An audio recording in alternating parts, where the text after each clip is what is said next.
G'day. Welcome everyone for my walkthrough guide on how to find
Hello gang, welcome to the stream. This is as always the Adrel Show. And today's stream we've got a couple of different things planned. Hopefully we can get WoW to actually boot. Unfortunately the stream was started a little bit late because of that. I think we had some issues due to updating add-ons and things like that. But for today's stream, we are going to get back into the beta. What we're going to be doing is we're going to be looking at what alt armies are sort of shaping up to be. Of course, we've been leveling a whole bunch of alts through the remix. And leveling the alts is fine, right? That would have historically been the hard part. But now I want to see sort of what it actually looks like to set up these characters in order to have them start making gold. Luckily, WoW has finally opened up for us, so we can actually mess around with the beta. We've had some issues every time I've tried to stream the beta in the past couple of weeks, but hopefully we shouldn't have too many technical issues this time around. Fingers crossed as ever for that.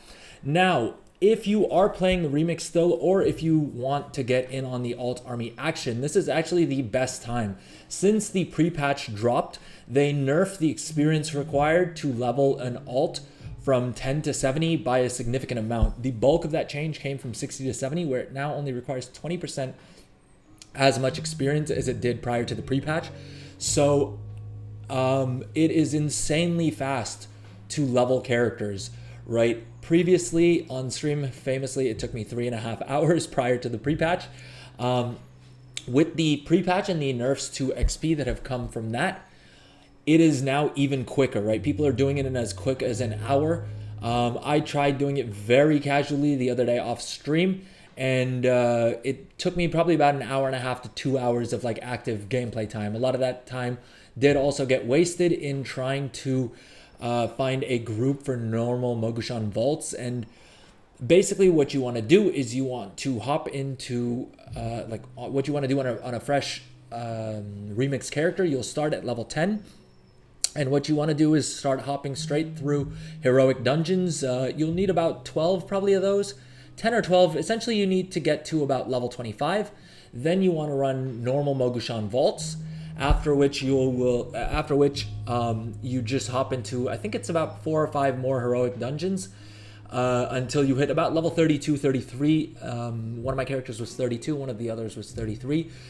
go ahead and use the add-on called No Bonus Experience. That's updated for the pre-patch experience changes. There's also a weak aura. If you're interested, let me know in the chat or in the comments, and I'll be happy to link to that. And if I remember, I'll also put it in the description on the video on demands so that you guys have easy access to that. But basically, those add-ons will give you an idea if you have enough XP tokens in your mailbox. One important thing I should mention, if this is your first time hearing about this method, is that basically what you want to do is when you're running the heroic dungeons and when you're running the raids, you want to loot. You can loot everything. The only thing you want to make sure you don't loot is the bonus experience items that drop from the bosses. The reason being is that the way it works is those items will then get mailed to you, and what you want to do is basically get as much bonus experience, as many bonus experience threads on your cloak as possible. You'll get early on threads from regular dungeon drops that are from heroic dungeon drops rather, that are between 1 to 3% bonus experience. From the raids, each boss will drop on normal mode a 12% plus experience to your cloak. And so those ones you want to actually loot as you go. For the heroic dungeons, you can just park the character that you're boosting at the entrance.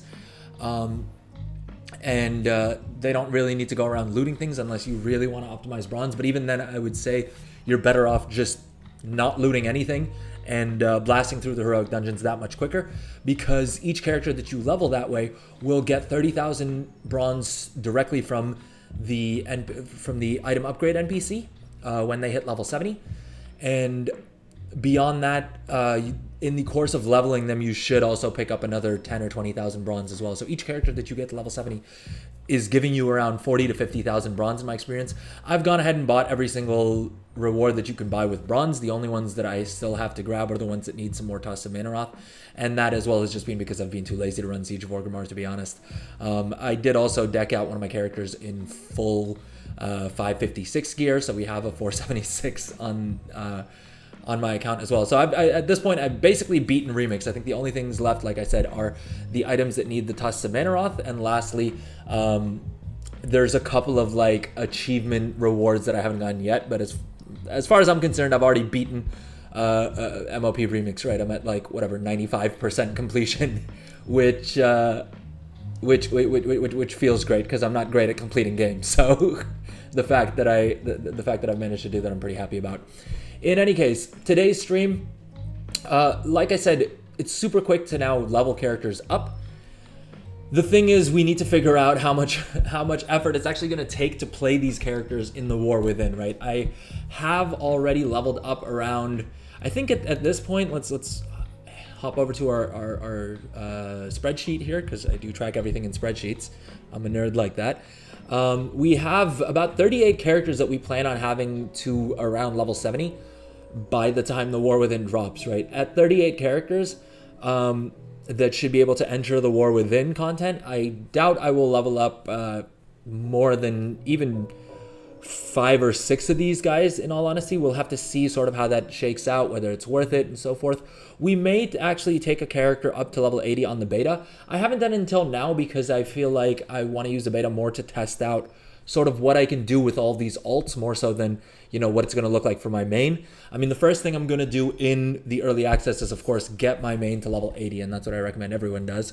Not only because of the fact that you'll then unlock, you know, all the different renowns, you'll unlock all the different things on at least one character, and you can start completing all of your weekly tasks on that character, especially for reputation being account-wide now through the warband system.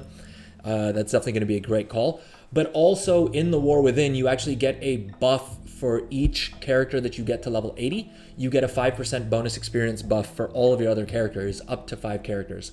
So by the time you're leveling your 6th character, you now need 25% less experience, which is huge, right? That's a quarter less experience that you need to get on your alt, which is an amazing change, right? It definitely means that I will most likely get more of these characters to 80 than I did get characters to level 70 during Dragonflight. I think I only got about 5 characters to Dragonflight, to level 70 in Dragonflight, mainly because it wasn't super relevant to get them leveled up, right? The main reason I wanted to level them up in any case was primarily, in some cases, to farm renown. I didn't do a lot of renown farming on alts, but also because of the fact that I wanted to make their weekly profession quests a little bit easier to complete. So those were those are the two main reasons why I bothered getting any characters to level 70 in Dragonflight. It doesn't appear to be the case that there are like weekly quests that require you to go out into the world that really have too much of a benefit in the War Within, so that may not be a concern at all.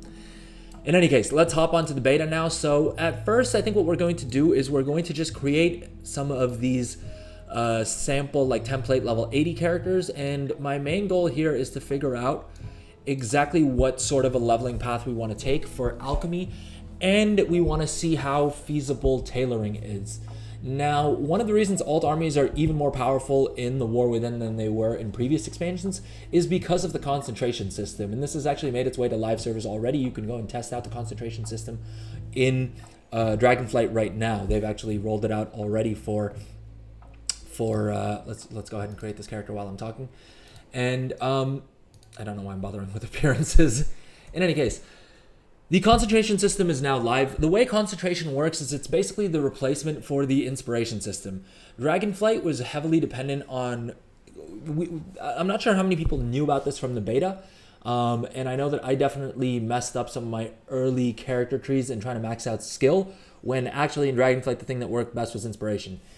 Won't spend too much time talking about inspiration, but basically inspiration meant that you could not use the best quality mats and still have not guaranteed, but you could guarantee a certain amount of rank 3s, right? As long as you were crafting in large enough amounts, you could guarantee that you would have, let's say you had 20% inspiration, you can guarantee that 20% of your crafts would be crafted at the next quality level, because if you had 20% inspiration, 20% of your crafts would proc as level 3. As level 3 or as rank 5, basically one rank higher than the mats that you were using, which basically meant that inspiration was completely broken as a stat. And unless you knew that, like I knew that for my alts, but for my main character, I definitely didn't know that and ended up, really regretting it. The nice thing is in the War Within, it isn't as RNG dependent, and you're not relying on inspiration. The new stat we have instead is called concentration, which is actually a resource. It's not even a stat. And the way concentration works is that you basically have 1,000 concentration per character per profession. And so it's not like Artisan's Metal where or Illustrious Insights, where if you have 2 professions on a character, you kind of have to pick which one you give more priority to. Concentration is specific to the individual professions itself, which is pretty nice because that means you can sort of in some ways prioritize, but like you can still actively use both professions slots on each of your alts. Now, as I mentioned, this is the achievement that you get with leveling alts. So the first one you get is dynamic. Well, the first one, I'm not sure what the first one is called actually. I think it's called One Warband Mentor. Yeah, this one, and that gives you a 5% bonus experience buff. Then there's 2 Warband Mentors, which gives you 10%, 15, 20, 25%, right? And the other nice thing is also by getting different classes to maximum level, you'll reduce the cooldown on your Warband Bank Distance Inhibitor. And that is just the toy that allows you to basically access your Warband Bank from wherever you're located. Let's go ahead and see if the Warbands are working on the beta. They may have disabled it on the beta as well. Oh, no, okay, it looks like the Warband Bank is working on the beta, and so this is what that interface looks like, and basically you'll come over here, you'll pick up, you'll purchase the various slots. The first one, I believe, is around 100 gold or 1,000 gold, something like that. It's an insignificant amount of gold for a level 70 for sure.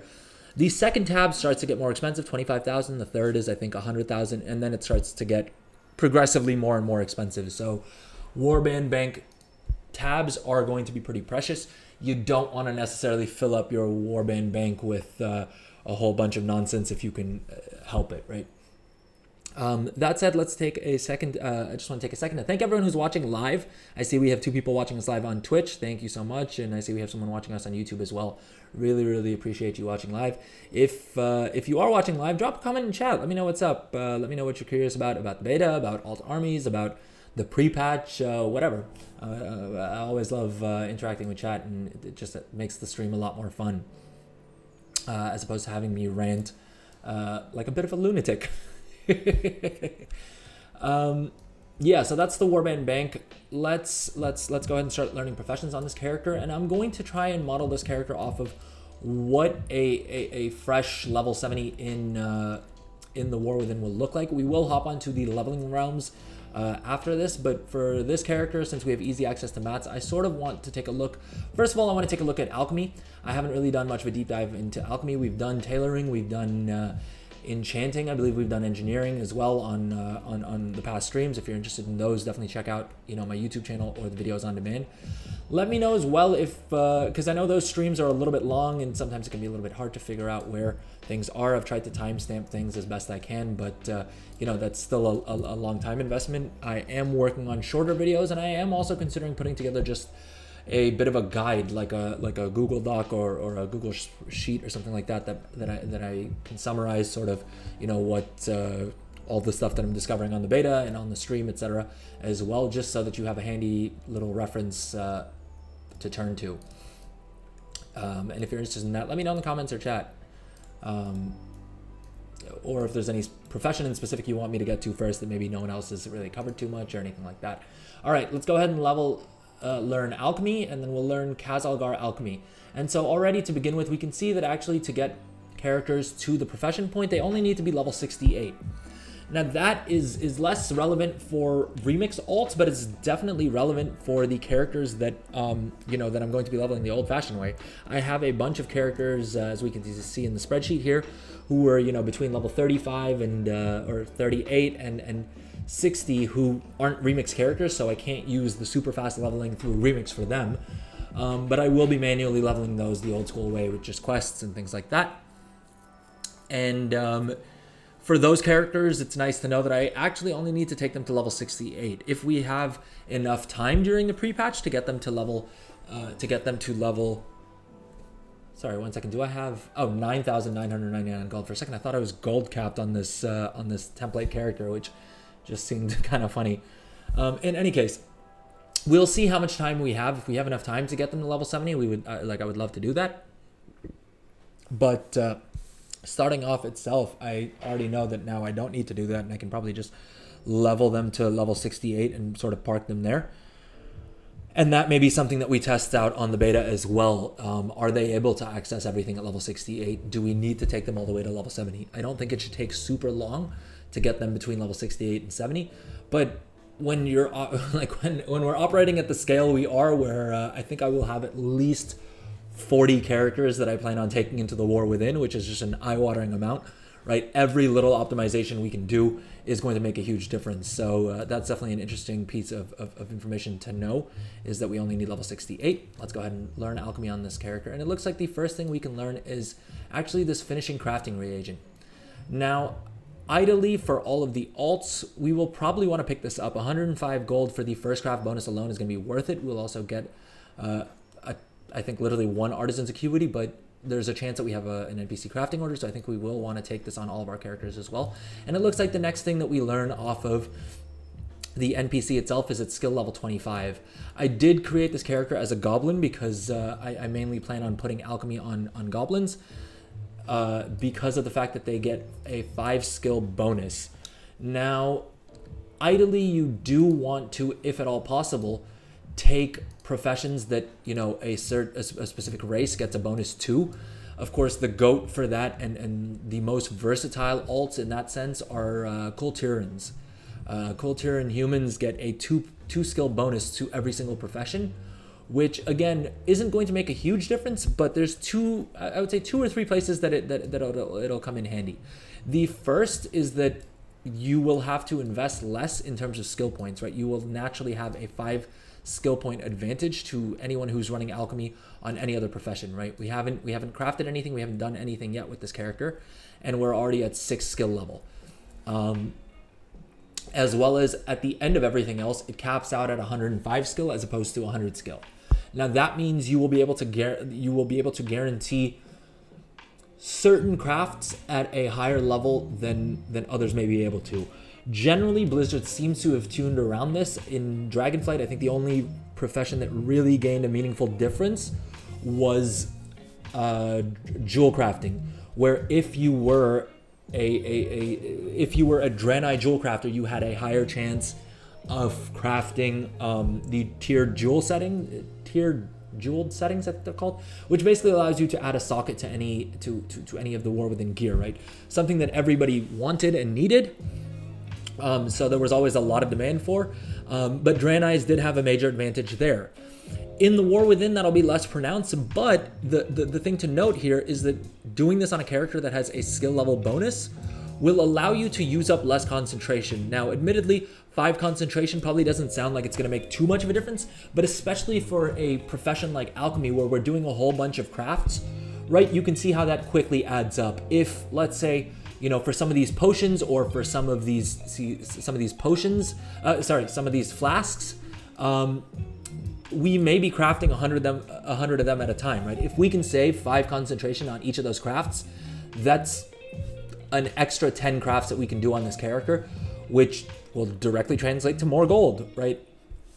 And we know that so far we've seen that the concentration regen rate seems to be around 10 concentration every hour. So basically by having the 5 bonus skill, you're essentially saving half an hour on every craft, right? Half an hour of concentration regen, which is pretty massive once you think about how that sort of impacts everything going ahead.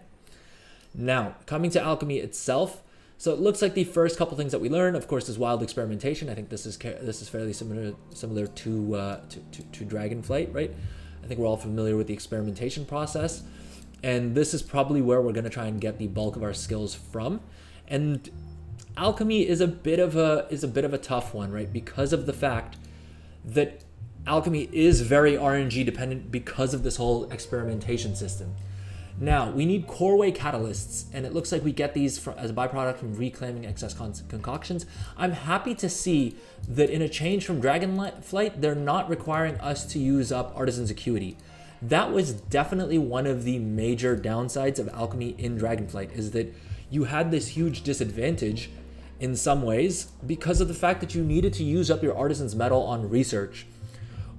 None of the other professions work like that. You could use up your Artisan's Metal in order to buy recipes, and I think there were fewer of them that you could buy for alchemy, and that's maybe why they decided to use.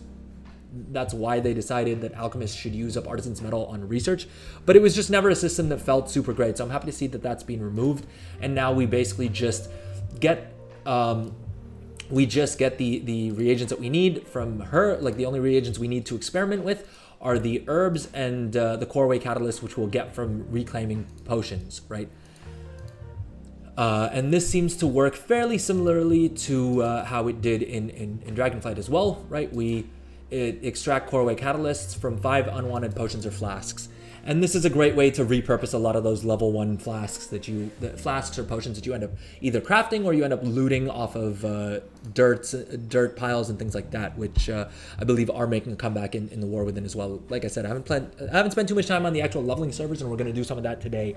I thought it would be interesting to take a look at it on stream. In any case, so basically we have this that'll neutralize concoctions, and this gives us 2 skill points as well. So ideally we want to get as many skill points from these 2 as possible, and then we will need to hope, essentially our first goal is just getting to 25 skill, and we'll do that so that we can unlock the specializations. Most likely the path that's going to be the most profitable, at least the easiest path and the one that takes the least amount of thinking, is getting this thaumaturgy cooldown unlocked for all of our alts, right? This is the major transmute. We had Dracothists in Dragonflight, right? That was what you crafted on all of your alchemy alts. If you had an alt army that you had set up, right, you would go through the quest. I think there was a quest line that you needed to do in Zaralak Caverns to unlock the recipe, but you were just then basically logging on to them every 48 hours and using up their Dracothis cooldowns, and that was sort of it, right? And early on, each of those cooldowns was worth like 1,000, 2,000, 3,000 gold, which meant if you had 10 charges, you could easily hop onto a character every 2 or 3 days and pull out about 10 or 20,000 gold from them. In the War Within, the main limiting reagent, I believe, will be not only the cooldown on this actual thaumaturgy transmutation, but also if we need to use up concentration to guarantee higher ranks of this, right? And the recipe difficulty here is 750, which means it's going to take a lot of concentration to max this out, We will see how far along we get just by using, you know, trainer recipes. And with alchemy, like I said, it's a little bit difficult just because of the RNG element to it, but we'll try and see if there's a path that relies less on RNG, because with the amount of alts that we're going to be taking through alchemy, relying on RNG is never going to be a great strategy, right? If we get lucky and one of our alts gets, you know, one of these potions that we feel is worth a lot, we may then change how we specialize on them specifically to have them produce a specific item. But essentially, by and large, we're going to try and figure out a path that doesn't rely as much on RNG. Now, I believe the main item that we're going to try and the main transmute that we want to be able to unlock is going to be the Blasphemite one. That said, I have already heard from other people on the beta who've spent more time on the beta that Blasphemite price is actually, because of the number of people who are planning on having alts and running Blasphemite transmutes on them, there's a good chance that Blasphemite transmutes aren't actually going to be worth that much gold, and that Blasphemite prices may not actually be as high as we thought they may be originally, in which case we will probably try and figure out, you know, which other transmutes have some gold potential. In general, I think even if we're not primarily relying on transmutation for our alt gold, it's every profession basically has a cooldown now, right? We're not limited as much to alchemy and tailoring as we were in previous expansions for alt armies, because of the fact that the concentration system means that essentially every single profession has a cooldown that you can sort of get around by having more alts. That's nothing to say about the profession equipment and some of the other advantages you can get by having a large alt army there. All right, let's get into it. Now, the other recipes that we have is the Bubbling Myco Bloom Culture, which is a finishing reagent that will give us increased resourcefulness.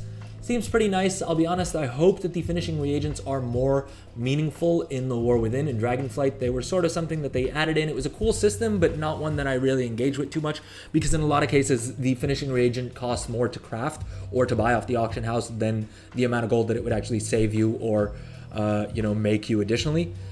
So hopefully they've tuned it a little bit better, and these finishing reagents are actually more of a factor in the War Within crafting. Or at the very least, at least for longer on. I think early on, when prices for everything were nice and high, it sort of could make sense here and there to use a finishing reagent. But definitely once, market prices started stabilizing, there wasn't really too much of a use for them. And it was a cool system that I wish I got to engage with more, is what I'll say about that. But we have a finishing reagent that we can craft. We'll have to see sort of what these mats cost. I think some of these may be a little bit pricier. I think probably our cheapest path to level up, other than the experimentation and the neutralizing concoctions, will be crafting a whole bunch of these Algari healing potions. And ideally, these should also be selling at a mild profit. At some point, right, early on in the War Within, I think we will be selling these at a loss, just because everyone and their mother is going to be crafting Algari healing potions in order to level up alchemy, right? So it may also not be a bad idea in the first couple of weeks. It will really depend on what the prices, how low the prices get. It may not be a bad idea to stock up on some of these if the prices are much lower than what you expect the crafting cost to be later on, and then sell them once the actual season begins, right? Because basically in the first week, there will be a whole bunch of supply of these items, but not much demand, right? The season doesn't start for almost 2 or 3 weeks after the launch of the War Within, and that's when we'll start to see demand for a lot of these items actually go up, right? And this will be the case for most profession items that raiders and so forth need. The exceptions, I think, will be the personal favorite of mine is just crafting the blue leveling gear or the blue, BOE equipment for each profession. And I think there will still be a lot of gold in that in the first couple of days, as people are getting alts leveled up, as people are, hitting max level and want to be able to tackle some of the content at max level without having to farm up a whole bunch of gear or spend a lot of time in dungeons and things like that, right? There will always be people who are willing to invest gold to save themselves money or time or effort or whatever it is. To save themselves money. To save themselves time or energy or, just sort of having to engage with more of the game. I like to joke that it's kind of funny that a lot of what we do in the World of Warcraft is try and figure out ways that we can play less of the World of Warcraft. But that will always be the case, right? All right, let's go ahead and actually pick up some mats here. I think this guy is the one who sells us our basic profession goods. We'll pick up one of these. We'll pick up, I think we're okay in bag space, but we'll pick up a reagent bag in any case. These as well, I would recommend equipping onto your characters now. Either get them crafted through the crafting system. Equipping these on all of your Dragonflight characters, right? You should be able to get them crafted for about 1,000 gold on, I think the mats shouldn't cost more than about 1,000 gold each. And it'll give you 36 slots that you can dump mats into. That's going to be huge for any character that you're really playing. And so I think that's definitely a worthwhile investment. I would say these I also expect to see a huge skyrocketing prices for. I'm probably going to craft a whole bunch of them and stockpile them once Remix ends and all of those Remix characters get converted into regular characters, right? There's going to be a huge spike in demand for not only the crafted PvP gear because of the fact that it's level 454, but also for bags of all sorts. If you've seen my YouTube, I did a little YouTube short showing how you can get 36 slot bags in Remix off of a vendor right next to the banker, and you can actually fill up your Remix characters as banks with 7 of those 36 slot bags, which you definitely want to do. We don't know for sure what those characters are going to look like when Blizzard converts them from Remix characters to regular characters, but those bags cost 10 bronze each, and 70 bronze will not take you too long at all to get, especially if you've leveled a character at all in Remix. You will have 70 bronze to spare, trust me. All right. That said, yeah, definitely get these reagent bags on all of your characters. I would even recommend getting the 34 slot bags for your main inventory bags on all of your alts as well. The Remix characters, hopefully they do keep the 36 slot bags that they come with. If they don't, we'll cross, right? You can cross that bridge when you get to it. All right, let's go ahead and pick up. We're gonna do alchemy and we're gonna do tailoring on this character because that's what I sort of intend to have on most of my alts, or at least that's what the gut instinct sort of tells you, right? That's how it worked in Dragonflight, was alts. You ideally wanted, unless you were trying to do anything too funky, you ideally wanted to be able to, what am I saying here? You ideally wanted to have alchemy and tailoring so that you could do the Dracothis transmutes and earlier on the Awaken transmutes, right? And then you wanted tailoring so you could do the cloth cooldowns. Now, we will take a look again at tailoring more from the eye of using them on alts of using tailoring on alts for cooldowns. But my understanding is that they've actually nerfed the drop rates of cloth for non-tailors. And so that sort of means that unless you are actively playing the characters that have tailoring, cloth may not be as cheap this expansion, right? In previous expansions, cloth has always been super cheap, and that's why it wasn't too much of a hassle to pick up tailoring on alts, because you could buy cloth super cheap, get their tailoring leveled up, and then craft whatever cooldown needed. And similarly, the cooldowns also had more profit because of the fact that cloth was just dirt cheap, right? It dropped for everyone. Just in doing anything more or less in the game related to PvE, you would get a whole bunch of cloth. And so it wasn't too big of a difficulty to farm. It wasn't too expensive to pick it up on the auction house and so forth. But if they have changed that and cloth does mainly only drop for tailors, cloth prices are going to go up. And I know clothies have had sort of an easy time for the majority of World of Warcraft, if not all of World of Warcraft, with all their crafted gear being pretty cheap because of the fact that the input materials were fairly cheap, right?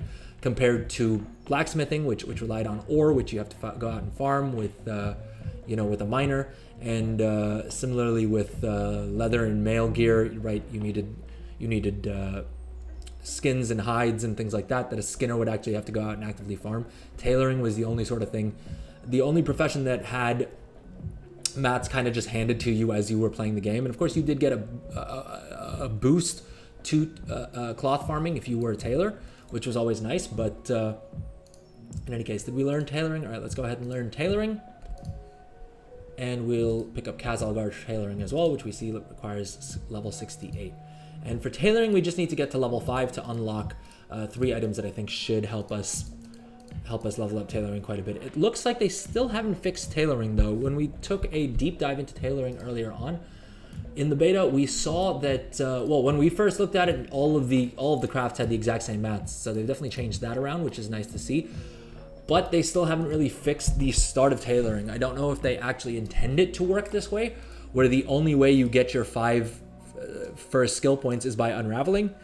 Maybe that's intentional, in which case we will need to figure out a way to get Weaver Cloth. I would assume that Weaver Cloth maybe drops, though it mentions here in the tooltip that a sticky cloth sourced by tailors, right? Which is kind of worrying, because that may mean it only drops for tailors. Let's see if it says anything here. It doesn't mention in Khazalgar tailoring that there's an increased drop rate or anything like that. It does mention, let's see if there's anything in our spell book. Under general, I believe the tailoring benefit would show up, although I don't see it. They may have just built it into the actual profession, and so now it doesn't show up here anymore. It used to show up here as a separate spell, as like northern cloth scavenging or gathering or something like that is what it was called in on the live servers, but it doesn't seem to appear here. Presumably just having tailoring is enough to have cloth drop for us. We'll test that out on the leveling realm in a bit here, and we'll try it. It's too early in beta still to sort of figure out what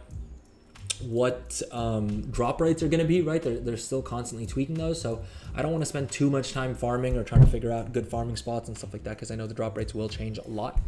But overall, it looks like either they haven't done another pass on tailoring, or they genuinely intend us to get the first 5 skill points in tailoring by unraveling.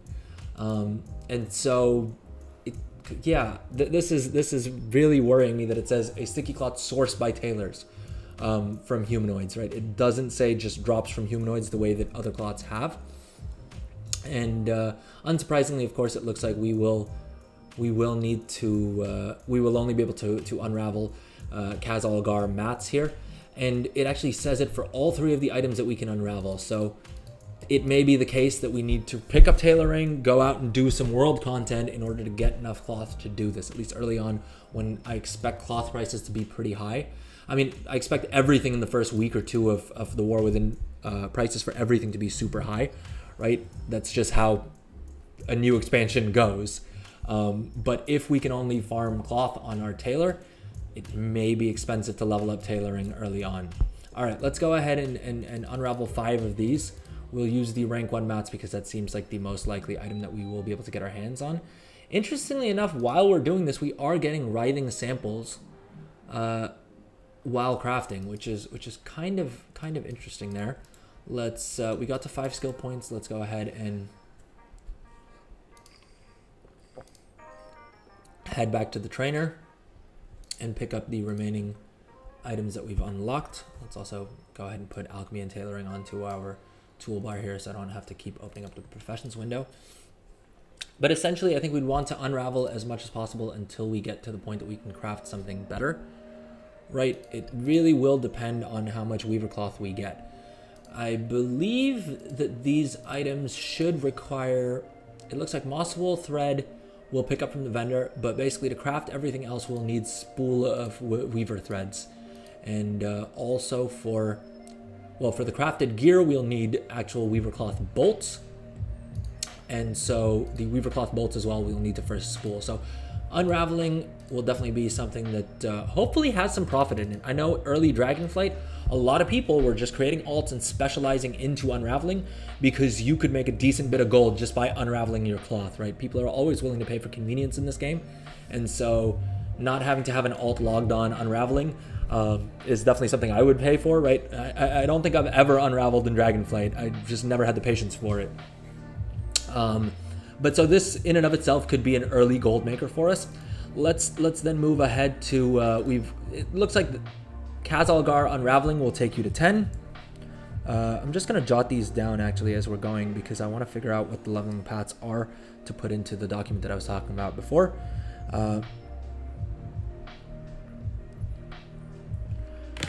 Then we'll have to see. It will really depend how things go on live servers, right? Weaver cloth bandages, if they're selling more profitably, I generally what I do is I like to have a rough idea of how I want to level up a profession But generally what I will do at any point is I will just have something like Craft Sim or Trade Skill Master tell me what's most profitable and try and work my way through crafting with that, right? I do want to sort of get an understanding of roughly how many mats we're going to need, but I think I will probably have to work backwards on that to figure out what we want to do there. All right, let's see if Craft Sim is updated because I do want to see. Let's go ahead and reload our UI because this is, as always, the Adrel show and we have to tinker around with the UI. Otherwise, I'm worried that more people might start watching me. And I'm also going to use this as an excuse to take a quick little break and we will be right back. Thank you for watching if you're watching live, or thank you for watching the video on demand if you're watching this later on.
Okay, and we are back.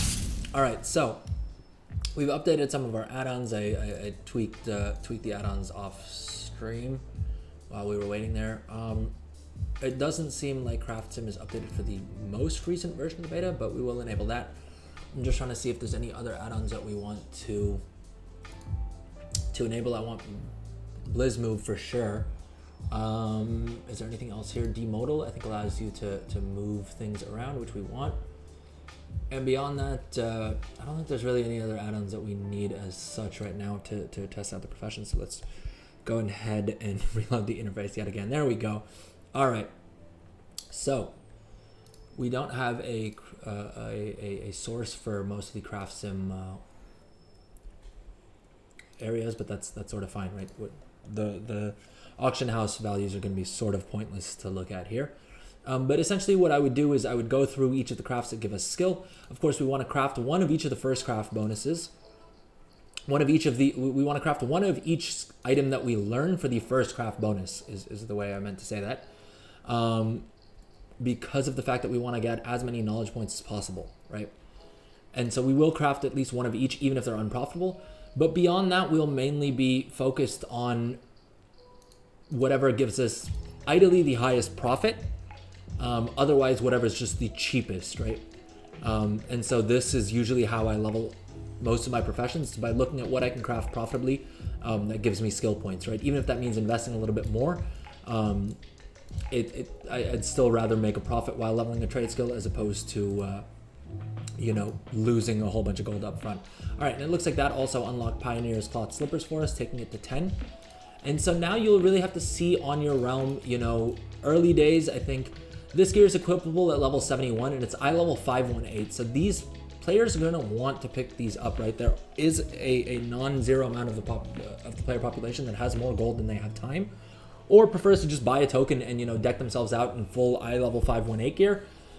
Honestly, I may do that for my main. I'll probably craft the gear myself just because I have all of the I plan on having all of the professions learned. But I will most likely put a full set of 518 gear on whichever characters I'm planning on playing, just because it's going to make the leveling process a lot quicker, right? We know from the launch event that Blizzard, roughly what people are saying is that basically the pre-patch launch event gives you eye level, I want to say 480 or 490 gear, and that's roughly enough to take you till about level 75. Only level 75 onward will you start replacing pieces. Now, if I level 48490 gear is going to get you to level 75, then I would be surprised if I level 518 gear won't get you even a lot further. This may take you actually all the way to level 80, and also mean that you're out gearing most of the content, right? Which is definitely something that I would be willing to pay for, and I'm sure a lot of other players are willing to pay for as well. Like I keep saying, it seems like everyone's goal in this game is to figure out the best way that you can play less of the game or engage less of the game, right? All right, so it looks like till about level 10 we will want to do just unraveling, after which it doesn't give us any skill. Let's go ahead and pick up where is it? We need the threads, which hopefully one of these vendors will sell us these moss wool threads. Don't see it on here, and for some reason it wasn't in the bag of items that they gave us with what do you call it, the tailoring sack thing that we had. And it doesn't seem like this vendor has them either. I do wonder where they expect us to get the moss wool thread from. Maybe just a regular trades good vendor has it. Let's see if any of these characters have them. It doesn't seem to be the case that they do. We will also take a look at profession equipment, but I think that we will most likely be doing on the leveling servers, because that'll give us a better idea of roughly how much Artisan's Acuity we'll be able to get in week 1. They have removed, I'm happy to say that they've actually removed the Artisan's Acuity entirely from the treasures, which sounds like it would be a bad thing, right? Because one of the things I was intending to do with my alt army is sort of go through what's called the Artisan's Acuity Shuffle, where basically you would pick up 2 professions, fly around, loot all the treasures, gather the Artisan's Acuity that you get from the knowledge points that drop from those treasures, and then you would drop the professions, pick another 2 professions, fly around, loot all those treasures, and repeat the process until you finally have the professions that you want to keep on that character. The reason to do that was that you could get around 900 artisans, anywhere from 800 to 1,000 artisans acuity by going through all of the professions. It was going to be very sweaty and require a lot of flying around Kazalgar, right? And so I'm really happy that they fixed that, even though it is actually a disadvantage to someone like me, but it just means that A, there's a more level playing field for casual players, which I think is really important. And B, because of the fact that it also saves me having to do some really degen stuff that I was not looking forward to doing. If it's the meta to do it, it doesn't really give you a choice. You kind of have to do it then to be able to compete. But I'm glad that they've sort of removed that. There will still be a huge advantage in having alts in terms of Artisan's Acuity, because they will be getting Artisan's Acuity from first craft bonuses and from other sources. And so it will still be a good idea to have alts simply for the Artisan's Acuity, never mind the other profits that they can make from having professions on them. But just because you can send a crafting order to one of your alts and have them use up their Artisan's Acuity instead of the Artisan's Acuity that your main gathers.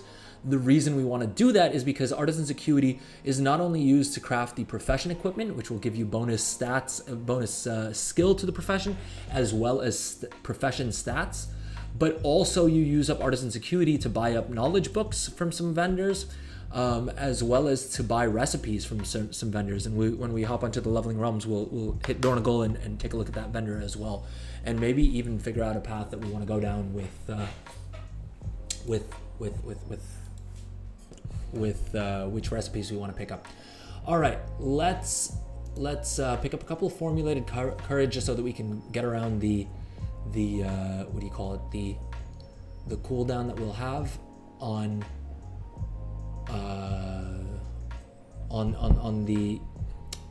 the alchemy research.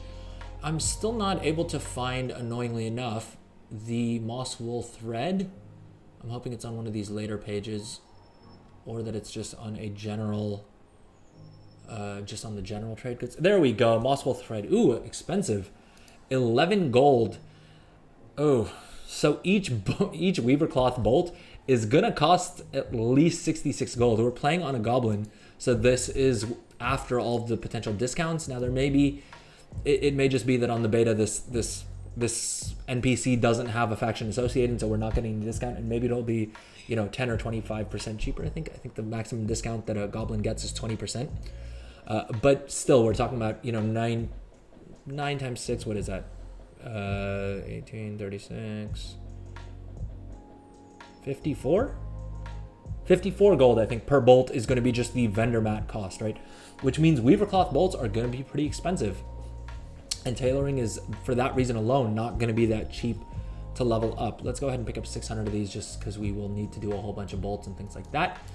Now, probably, I mean, we're going to need weaver cloth bolts for dang near everything we want to craft, so it will make sense for us to just see what skill level we can take this to.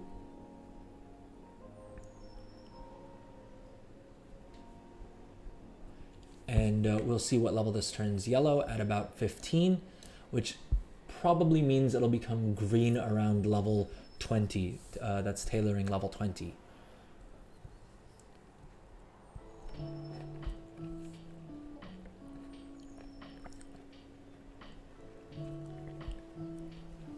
And yeah, so it got us to skill level 20, at which point it's turned green, and presumably it'll turn, it won't give us any skill points past 25. That said, of course, these weaver cloth bolts are going to be expensive, right? We know that the vendor mats alone are going to be 66 gold each. And so having to craft a whole bunch of weaver cloth bolts is going to add up. It's not going to be cheap, right? We'll see how many weaver cloth bolts we have crafted at the end of this. And how many it took us to get to level, to skill level 25. Ideally, if the cooldowns are sort of working and there is gold to be made there, that should be more or less all we need to do on our alts, right? The bulk of the cost is going to be coming from this. Once we unlock specializations, we may need to invest a little bit more to get the first craft bonuses from different items. But potentially with the treasures and with the first craft bonuses, we may be able to actually unlock the tailoring cooldowns that we want to. We've already gotten to 38 of these bolts, and we're still not at skill level 25, right? We're still at 24. Let's see how many of this takes. I think probably 50 is going to be a safe bet. But it may even take us more than that. There we go. Okay, we hit skill level 25, and it took us about 48. I think 50 bolts is going to be probably what I'm going to recommend budgeting for. And now we have unlocked the specializations. All right. Specializations, I did a more in-depth look into each of the talent trees, each of the nodes and so forth, and you can find that on my YouTube channel or on my Twitch video on demands if you're interested in that sort of level of detail. Gave my thoughts, gave, you know, sort of how this was sort of built out, as well as, you know, some different build ideas that I have. But for this alt, I'm just going to purely look at, like I said, looking at unlocking these the crafting cooldowns, right? So let's go ahead and unlock the from dawn until dusk, which is the cloth cooldown talent tree, and we'll unlock the first node, and then we'll need to pick between dawn weave and dusk weave, right? This will really come down to your server economics, and more than your server economics, actually your region economics. Generally, as was the case in Dragonflight, one of these will be worth more. I want to say it'll be dawn weave, because I believe dawn weave is the one that helps DPS specs, and there's generally tend to be more DPS than there do healers. And I think that's the main reason why generally there's more demand for the one that in Dragonflight it was Azure Weave that I believe was the DPS spec, and so therefore Azure Weave always had a lot more profit to it than Chronocloth did. But you'll really need to see how it's going once servers are live. And, you know, there's also things like bags and other things that get crafted and unlocked by picking one of these two.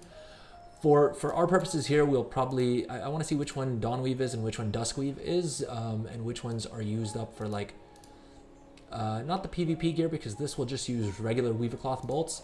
But let's look at some of the actual crafted items here. And it will also depend on whether you're planning on just selling off the cloth or if you're planning on using the cloth to craft something like, you know, spell threads. Maybe it's not as profitable to craft the actual cloth and sell it, but maybe the spell threads are more valuable for whatever reason, right? You're going to have to put some work in to figure out which one you want to do. I will try and give my best sort of guidance on which I think works better. All right, let's take a look at this. Healing spells and abilities have the chance to cause your tailored threads to radiate wave and Dawnweave. All right, so it looks like Dawnweave is going to be the healer spec, which would lead me to believe that Duskweave is going to be more in demand. So let's go ahead and learn Duskweave tailoring. And I believe just by unlocking this, well, we'll start to be able to loot Duskweave bolts. I want to see when we unlock the cooldown. Now, I don't know if learning that unlocked anything. Let's go ahead and unlock that. We would need to put some skill points into this. There we go. Okay, so just learning Duskweave tailoring. It doesn't mention it here, but it looks like just learning Duskweave tailoring taught us how to make Duskweave bolts, right? Normally it would say it on this. Oh, sorry, it does say it here, how to craft Duskweave bolts. All right, so now we have the Duskweave bolt cooldown, and we unlock 10 crafts right from the start. Essentially what we'll need to do is we'll need to max out, I believe it's this tree. Yeah, this tree halfway through. Learning here will unlock another 10 cooldowns, and then maxing out this tree will give us another 10 cooldowns. So totally we'll be able to craft 30 of these Duskweaves every 48 hours roughly, I think. And for this, we would definitely want to try and use up our concentration on that as well. Though that will also depend on sort of where the gold is at, right? We will need some storm dust, so if you have tailoring and enchanting on your main, for instance, that would be a good call, because we will be needing to craft the gear.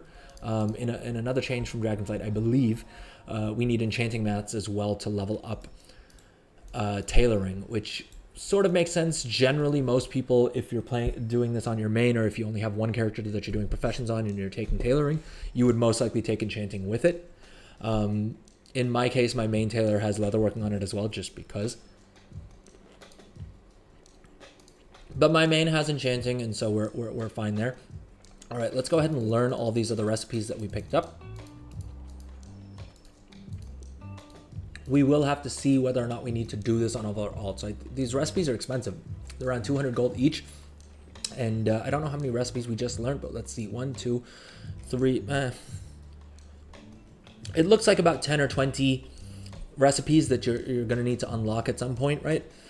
If you want the first craft bonuses from them, which in and of itself is around 4,000 gold, right? So it's definitely not going to be cheap.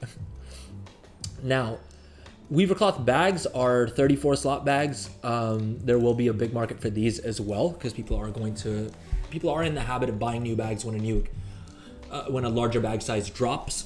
I suspect that the profits in the Weaver cloth bags will not be as high earlier on or later on into the expansion. Gradually, people will start buying the blue bags instead, and more importantly, as a tailor, the profession bags, right? The War Within adds these purple epic profession bags that are not only 36 slot bags, but also give you a buff to your profession.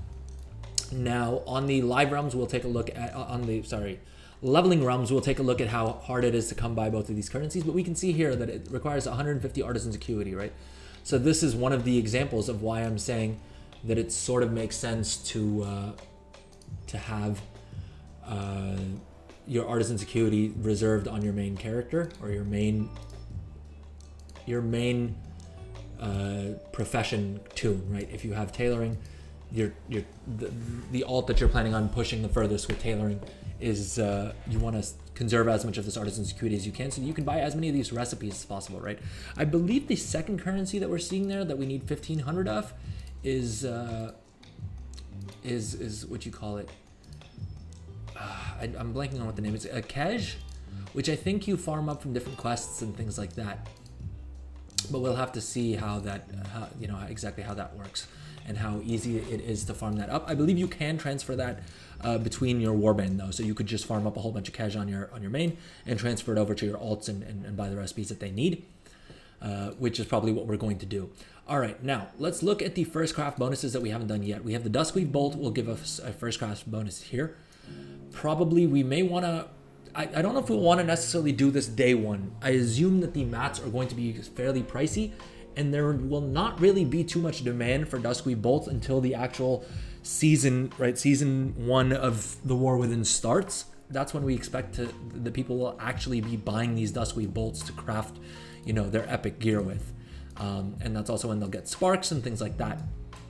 All right, let's go ahead, and we needed to buy storm dust was the thing here, and let's see if we can figure out which of these vendors has storm dust for us. Files and potions, master botanist, geologist, and rock collector, fresh leather and hides. Storm dust, there we go. All right, let's just pick up 100 of these. We were looking at the drop rates on the leveling realms on a previous stream, and enchanting was proven to be a little bit tough to find mats for, at least off the auction house, but also because we didn't really do any content, so we didn't really figure out, so we weren't like looting our own mats there.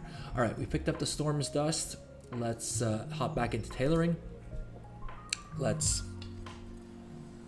craft one of these. Let's craft one of each piece of gear for the first craft bonus, because I want to see roughly at skill level 25, so basically entirely from the vendor, how many knowledge points do we get, and then we can add roughly, I believe the treasures, let's hop over here and look at the knowledge points. I believe there should be 8 treasures per trade skill, right? And each treasure gives you 3 skill points, so that's what 3 times 8 is 24 knowledge points, unless I'm sorely mistaken there. And I do want to give a shout out to a YouTube channel called Goldzen TV, I believe it's called, this channel right here, as he's the only one that I've seen post up the War Within Profession treasure locations, and so I've pulled this list from his videos, and I have no idea how he found them, but I definitely have to give credit there, because God bless him. It certainly doesn't seem like anyone else has either has those points. I'm sure others have figured them out, but it doesn't seem like anyone else has posted them publicly for everyone, so I definitely want to give credit there as well. All right, let's go ahead and learn this, and we'll see how many total knowledge points we get just by crafting one of each of these. Now the profession equipment, these, okay, it looked like, so in a lovely change, in a very welcome change here, they have removed the artisan's acuity requirement from the profession accessories, at least. That's not to say that the profession tools, the green ones at least, will not require artisan's acuity. Let's see if we can find some of them here. Yeah, so the blue items do require artisan's acuity, which is what we expect. But what we'll do for this is we'll send crafting orders from our main character. So like, let's say this was my main tailor, right? I wouldn't craft this on this character. I would instead send a crafting order for this to one of my tailoring alts and not include artisan's acuity, so that I can use up the artisan's acuity that my alt has instead and save the artisan's acuity on this character in order to buy recipes and knowledge point books and all that other fun stuff. And it looks like that is what they've done, and that's more in line with Dragonflight in any case. But that also opens up a huge gold making potential, because trust me, these green items are going to sell for insane profit margins early on, right? I made a boatload of gold on these at the launch of Dragonflight. I'm really, really excited about these items, if you can't tell. And the reason being is because of the fact that I was crafting these for like 50, 100 gold maybe, and selling them for like 2,000-3,000 gold, right?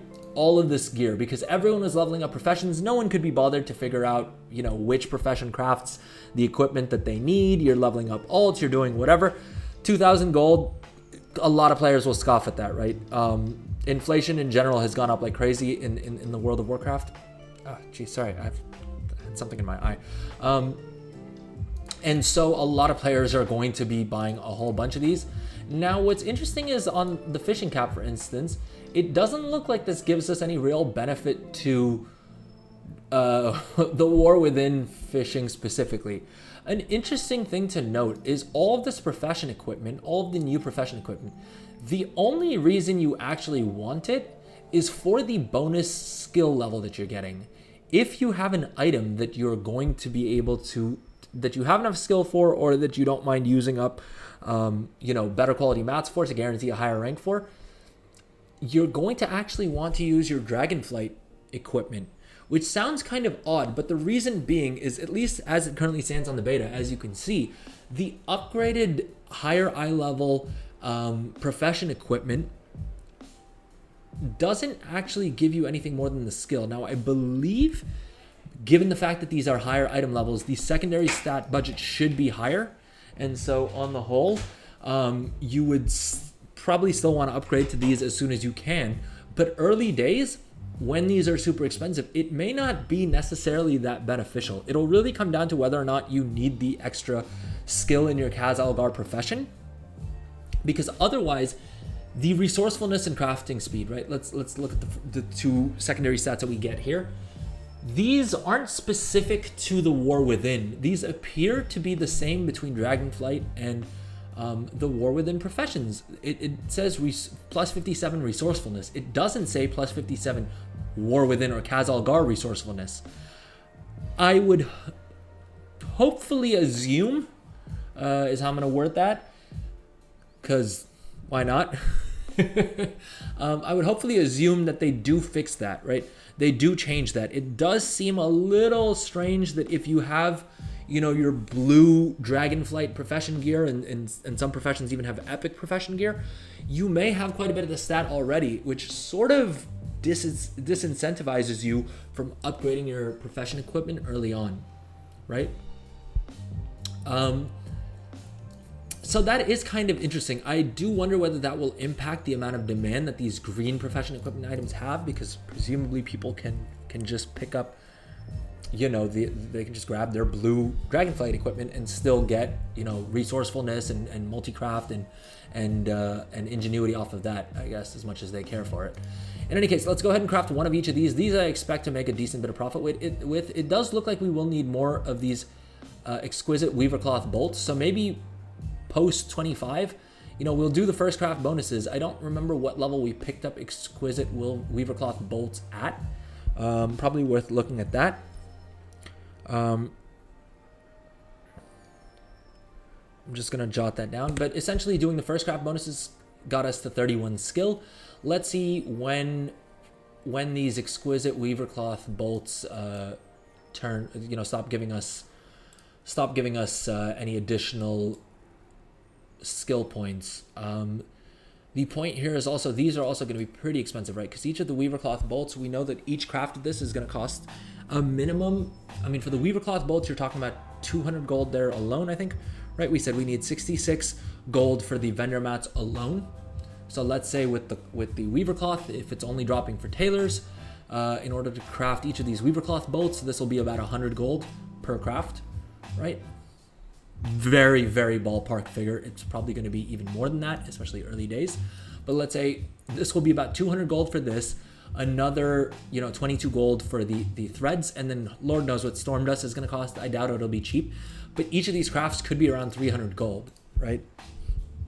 And I will, in my spreadsheet, probably add some calculators as well to figure out roughly how much we can potentially estimate it costing for each profession to get leveled up, right?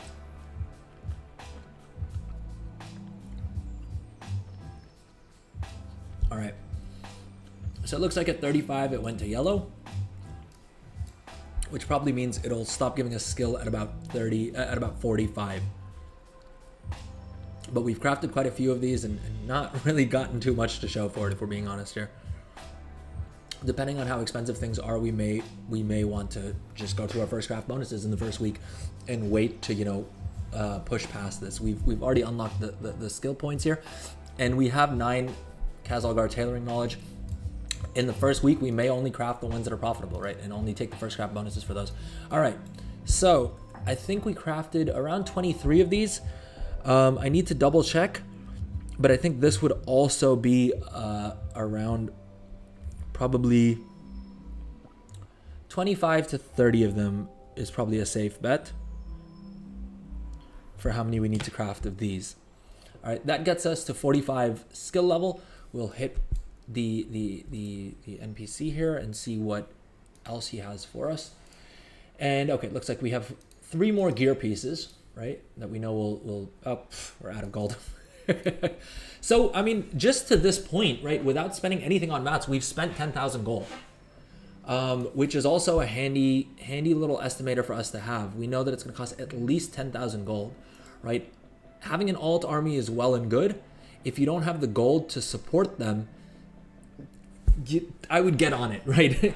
With the pre-patch, server economies have improved a bit. Of course, they've disabled cross-realm trading temporarily, and we don't have the warbands open as on live servers right now, and so you can't really make too much gold like that if you're trapped on a low pop server, or a server that doesn't have a very vibrant economy.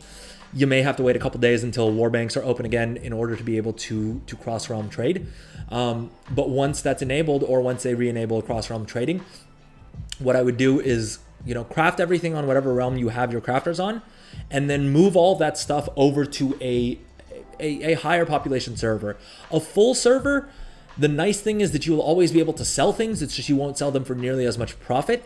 And if we do hop onto live servers later on today's stream, I do want to show you guys some of the crazy things that cross-realm trading has allowed me to do. As an example, the jewel crafted PvP gear, just the rings and the necklaces, those I craft for about 150, 200 gold, and they sell for around 300 to 400 gold on my home server, which is Illidan, North America, which is one of, if not the fullest server in the region, right? That same ring or neck, if I transfer over to one of the lower pop servers, I've sold them for 5K. I've sold them for as much as 20,000 gold, right? Which is insane. I mean, 20,000 gold, of which 19,500, even conservatively, is profit. Can I sell as many of them as I do on Illidan? Heck no.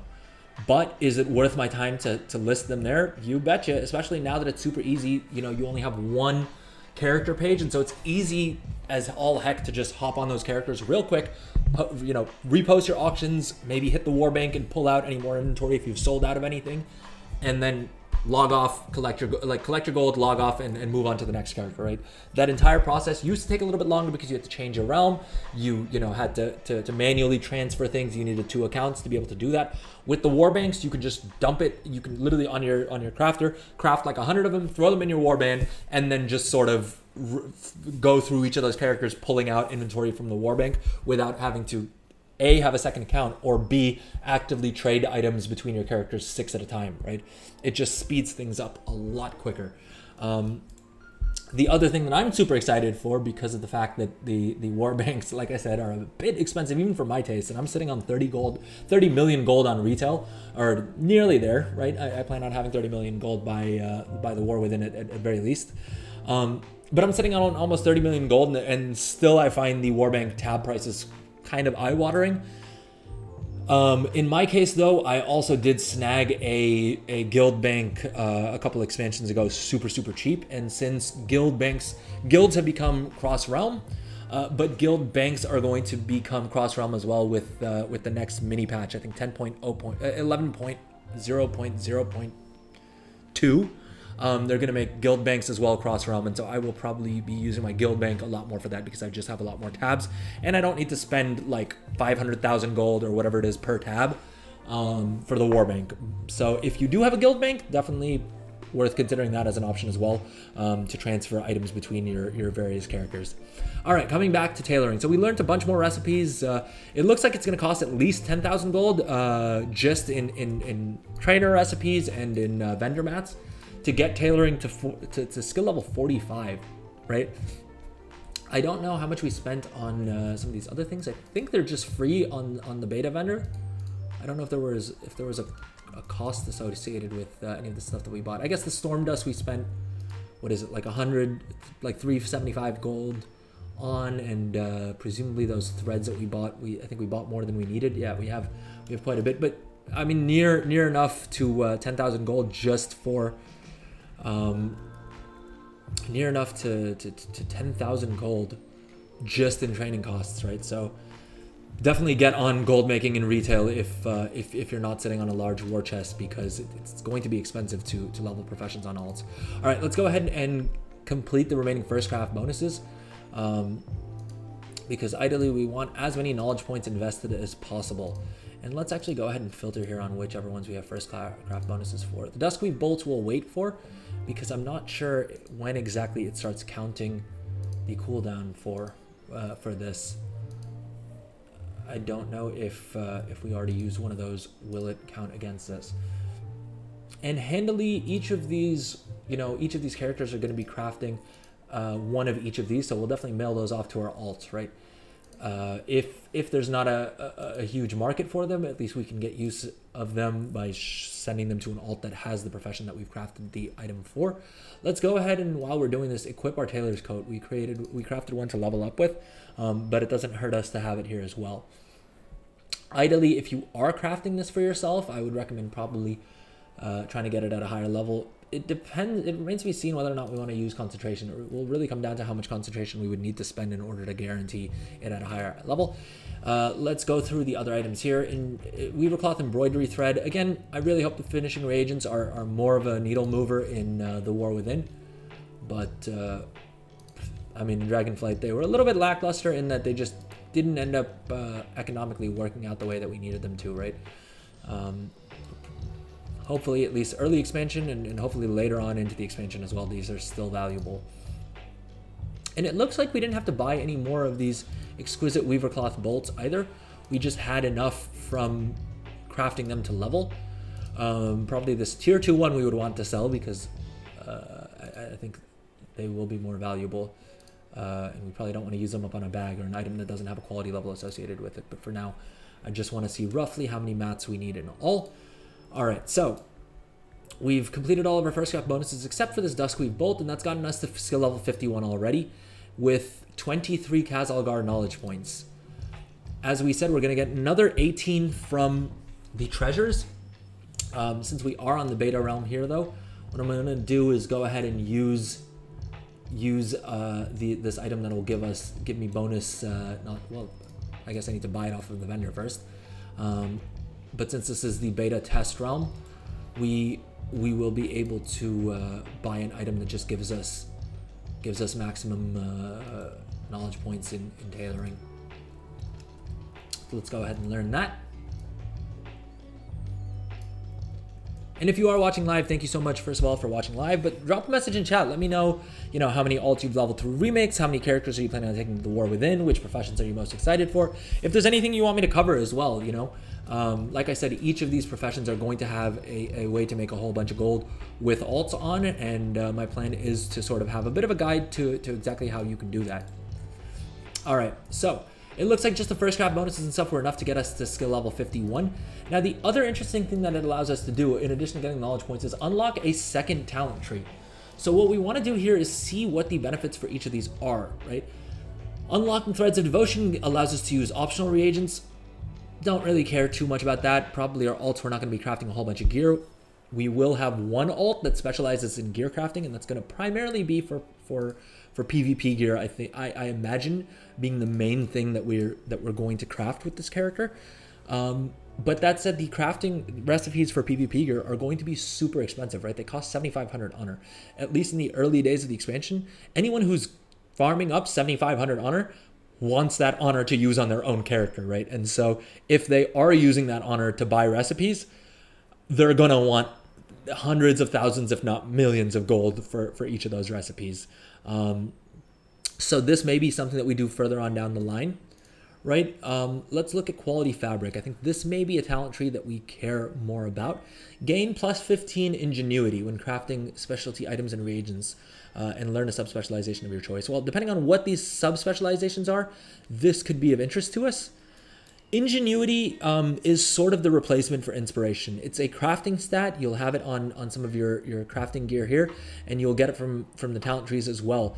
The thing is, it's kind of underpowered. What it does is basically when you use up concentration, you'll use up some of your, when you use up concentration rather, ingenuity has a chance to give you back some of that concentration. That's the extent of the RNG in it. I think on a character that's fully maxed out in Dragonflight professions, we were getting around 30% ingenuity. So 30% of the time we would get back, 30% ingenuity, and also our ingenuity was upgraded to max. And so 30% of the time we would get back 100% of the concentration. So what that means is 30% of the time we wouldn't use up any concentration at all, but we would still guarantee the next rank of items. Cool. Is it completely useless? No. Is it fairly useless? Kind of, yeah. I would definitely much rather take skill, and depending on the craft, probably also multi-craft, right? If something can proc multi-craft is always going to be GOAT tier.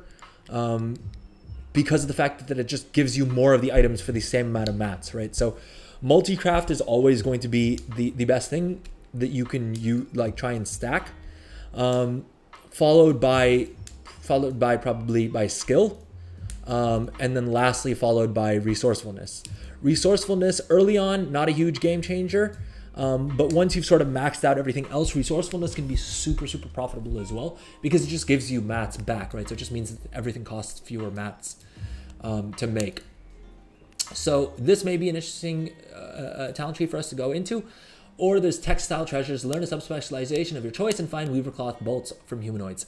Now this would definitely be useful for any character that you're actively planning on doing a lot of content on, because of the fact that it increases your you now have a chance to get full weaver cloth bolts, which are going to be worth at least, I would say, 100 to 200.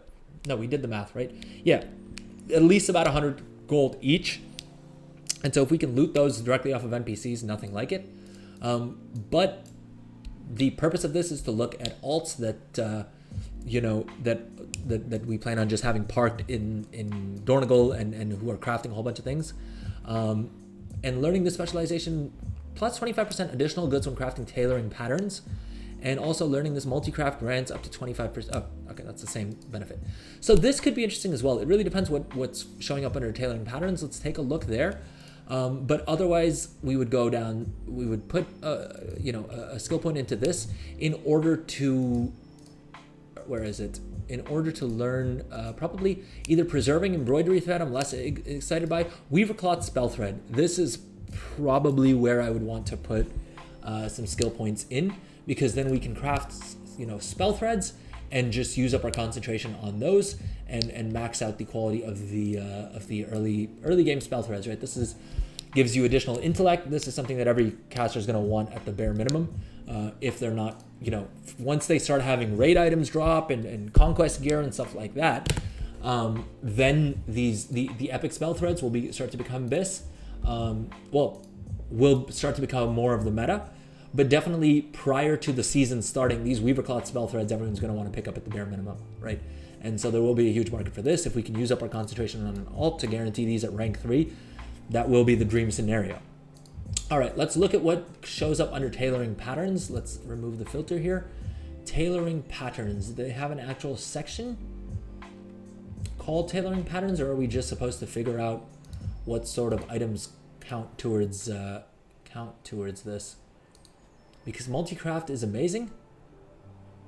Okay, so it looks like this is just literally multi-craft to whatever you're crafting. I think it's all tailoring patterns, because the next nodes say tailoring goods.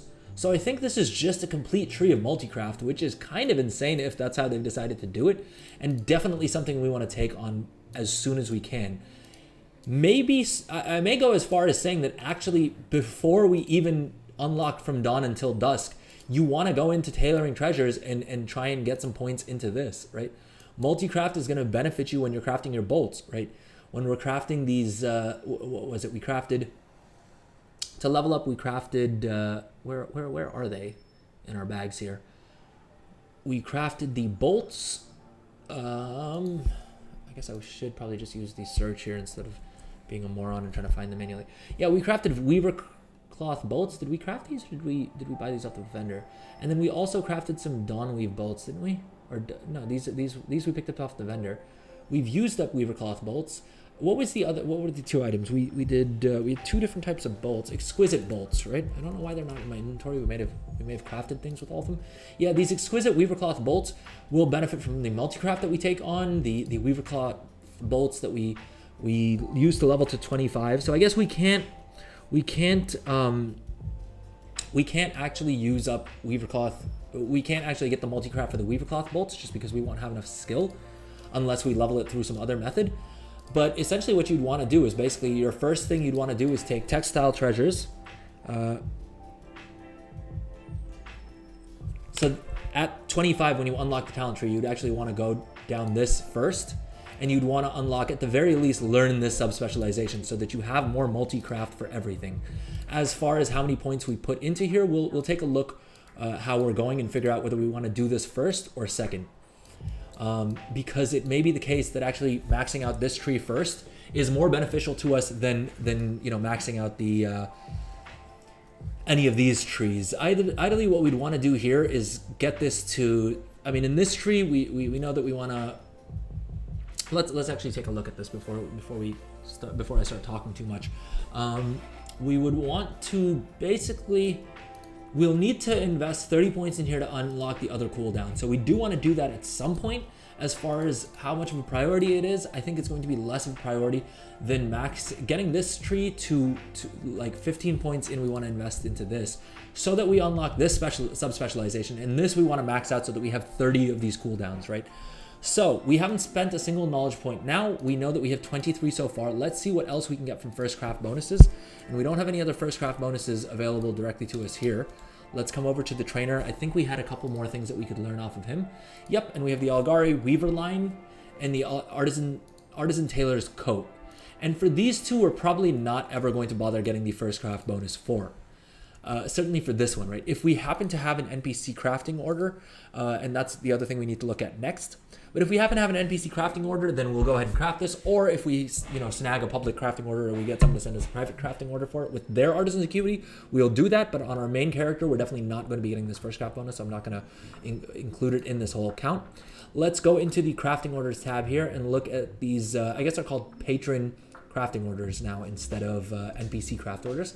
And it looks like they have changed it quite a bit from the last time we took a look at this on beta, right? Where now every single one of these crafting orders is giving us something else as well. Now, the commissions don't look great. It looks like most of them are missing some mats, so these aren't going to be particularly cheap for us to craft, right? And some of these we don't even have the recipes for. So let's go ahead and just filter by show learned, and we'll see which of these are cheap enough for us to craft. And it looks like these will either give us Artisan's Acuity, which we definitely want as much of as we can get, but also they have a chance, you know, some of them are giving us glimmer or flickers of tailoring knowledge. Now I want to see what these reward, right? We get one of these crafting licenses, which will give us bonus skill, which just saves us some concentration idly, or allows us to use slightly cheaper mats. But the glimmers give us 2 tailoring knowledge, which is nice. Let's see okay, so that's the glimmer, flicker. Now a flicker gives us 1. So that should also factor into how much we're willing to spend to complete these crafting orders, right? This first one, this is a bit of a no-brainer. They've not given us spool of weaver threads. Let's see what happens if we don't use the highest quality mats, which I don't think we will be using high quality mats for NPC work orders unless there's a tangible benefit to us, right? So let's craft some of these pretty cheap spool of weaver threads. Interestingly enough, unraveling each 5 weaver cloths that we're unraveling rank 1 versions of this is giving us around 15 to 20. Let me just go through the log here and see how many we made. But yeah, about 15 to 20 it looks like spools of weaver thread. So roughly every 5 weaver cloth that we have, we get enough spools of welder thread for 1.5 to 2 of these weaver cloth bolts, which is an interesting metric for us to keep in mind in terms of figuring out how much different things are going to cost and what the ratio is, and whether it's profitable enough to unravel, which we'll see. I mean, it will really depend on economics on your region once things are live, and that'll change probably day to day quite a bit. All right, weaver cloth bolt. Now, let's go ahead and start this order, and we're going to craft it at rank 2. Does it have it has a minimum quality requirement of rank 2. So, of course, being that this is the beta realm, we could just use up, you know, the mats that we have here. But I presume that these rank 3 threads are going to be super expensive day 1. So let's actually take a look at how much concentration we would need. Now, ideally, we would max out our skill level here. And have we done all the first craft bonuses? We have not. The only other one that may be of interest to us is this Algari Weaver line. Here as well, if we can find someone to send us a crafting order for this, right? Basically we just need to borrow their Artisan's Acuity. We may have an alt send a crafting order through and just burn up 100 artisan's acuity on them that we don't care about their artisan's acuity on, so that we get the first craft bonus on our tailor here, right? That may also be the case with this artisan's tailor coat, where we burn up. Yeah, I don't know. I'm a little bit more skeptical about this one. This one, I think we may just try and find someone else who needs it crafted for them and go ahead and do it that way. That said, tailors are going to learn how to craft these anyway, so not really sure why a tailor would send a crafting order for something like this, but I mean, maybe we can find someone who's willing to, and then we get an extra 2 knowledge points from these two. But safer bet seems to be to not count it, right? So essentially what we would need to do is probably spend up 145 concentration on this. Is that optimal? Not really, but it will really depend on your RNG. And this is the other reason why you want to have a whole bunch of alts, right? Because RNG can make or break your profitability and make or break how far you're actually able to take a single profession. And in the early weeks, that can be the difference between making a whole bunch of gold or barely making any, right? Or actively losing a bunch of gold. So the more alts you have, the more diversified your risk is, right? How do I close all these? Oh, jeez. Okay, let's do one thing. I'm gonna take a quick little break and reload my interface as well while we're doing that, and then we'll come back and go through the rest of the patron crafting orders. All right, so see you guys in a second.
All right, and we're back. I forgot to hit the reload UI button before I took my little break, so we don't have, there we go. Luckily that didn't take too long. We only have 2 add-ons enabled, so that's probably why.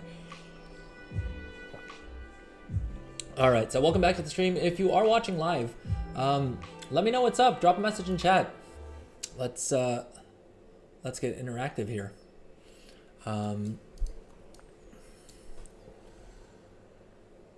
And actually, that reminds me. Let me just quickly plug my stream on some of the different Discord channels. I need to get better with using Discord.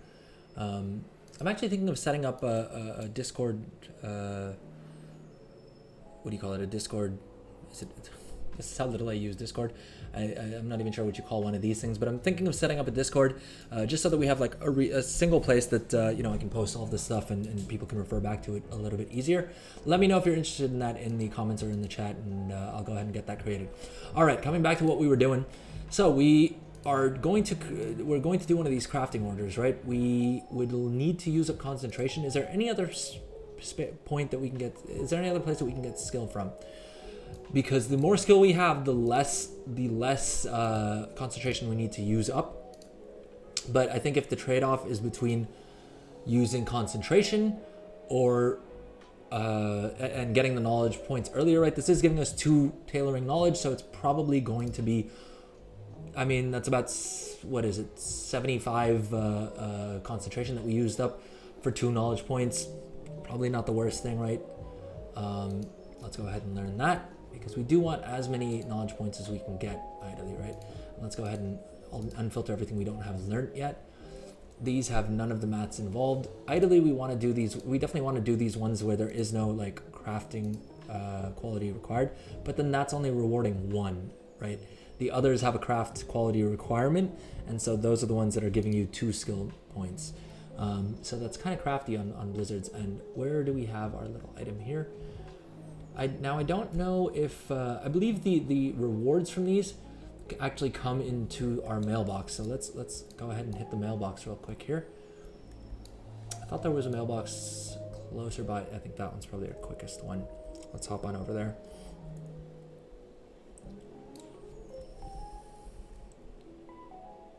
Yep.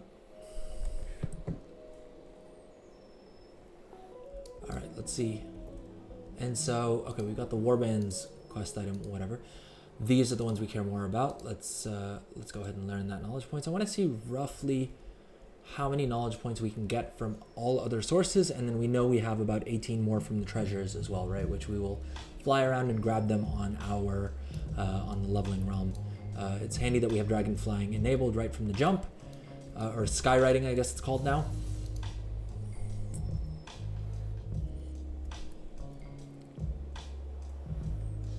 Not sure what that noise was. I think something happened in the stream.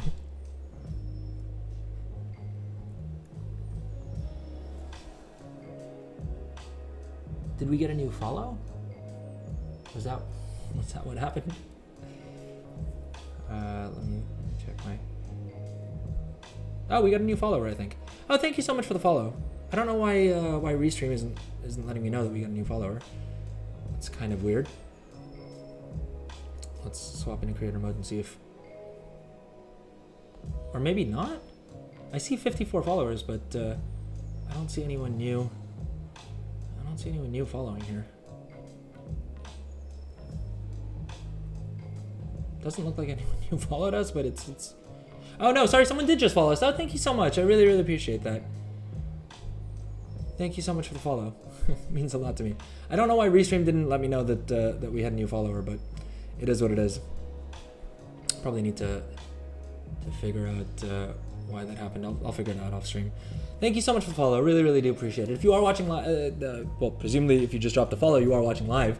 Let me know in chat. What's up? How's it going? Are you playing the beta? Are you enjoying the pre-patch? Are you encountering? Are you playing the buggy mess that is retail right now, or are you just blasting tunes through remix?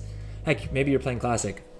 And welcome to the stream. I see we have a couple more people joined us here on Twitch, so thank you so much for joining the stream. So what we've done so far on the stream is we went through some of the changes that have happened on the beta.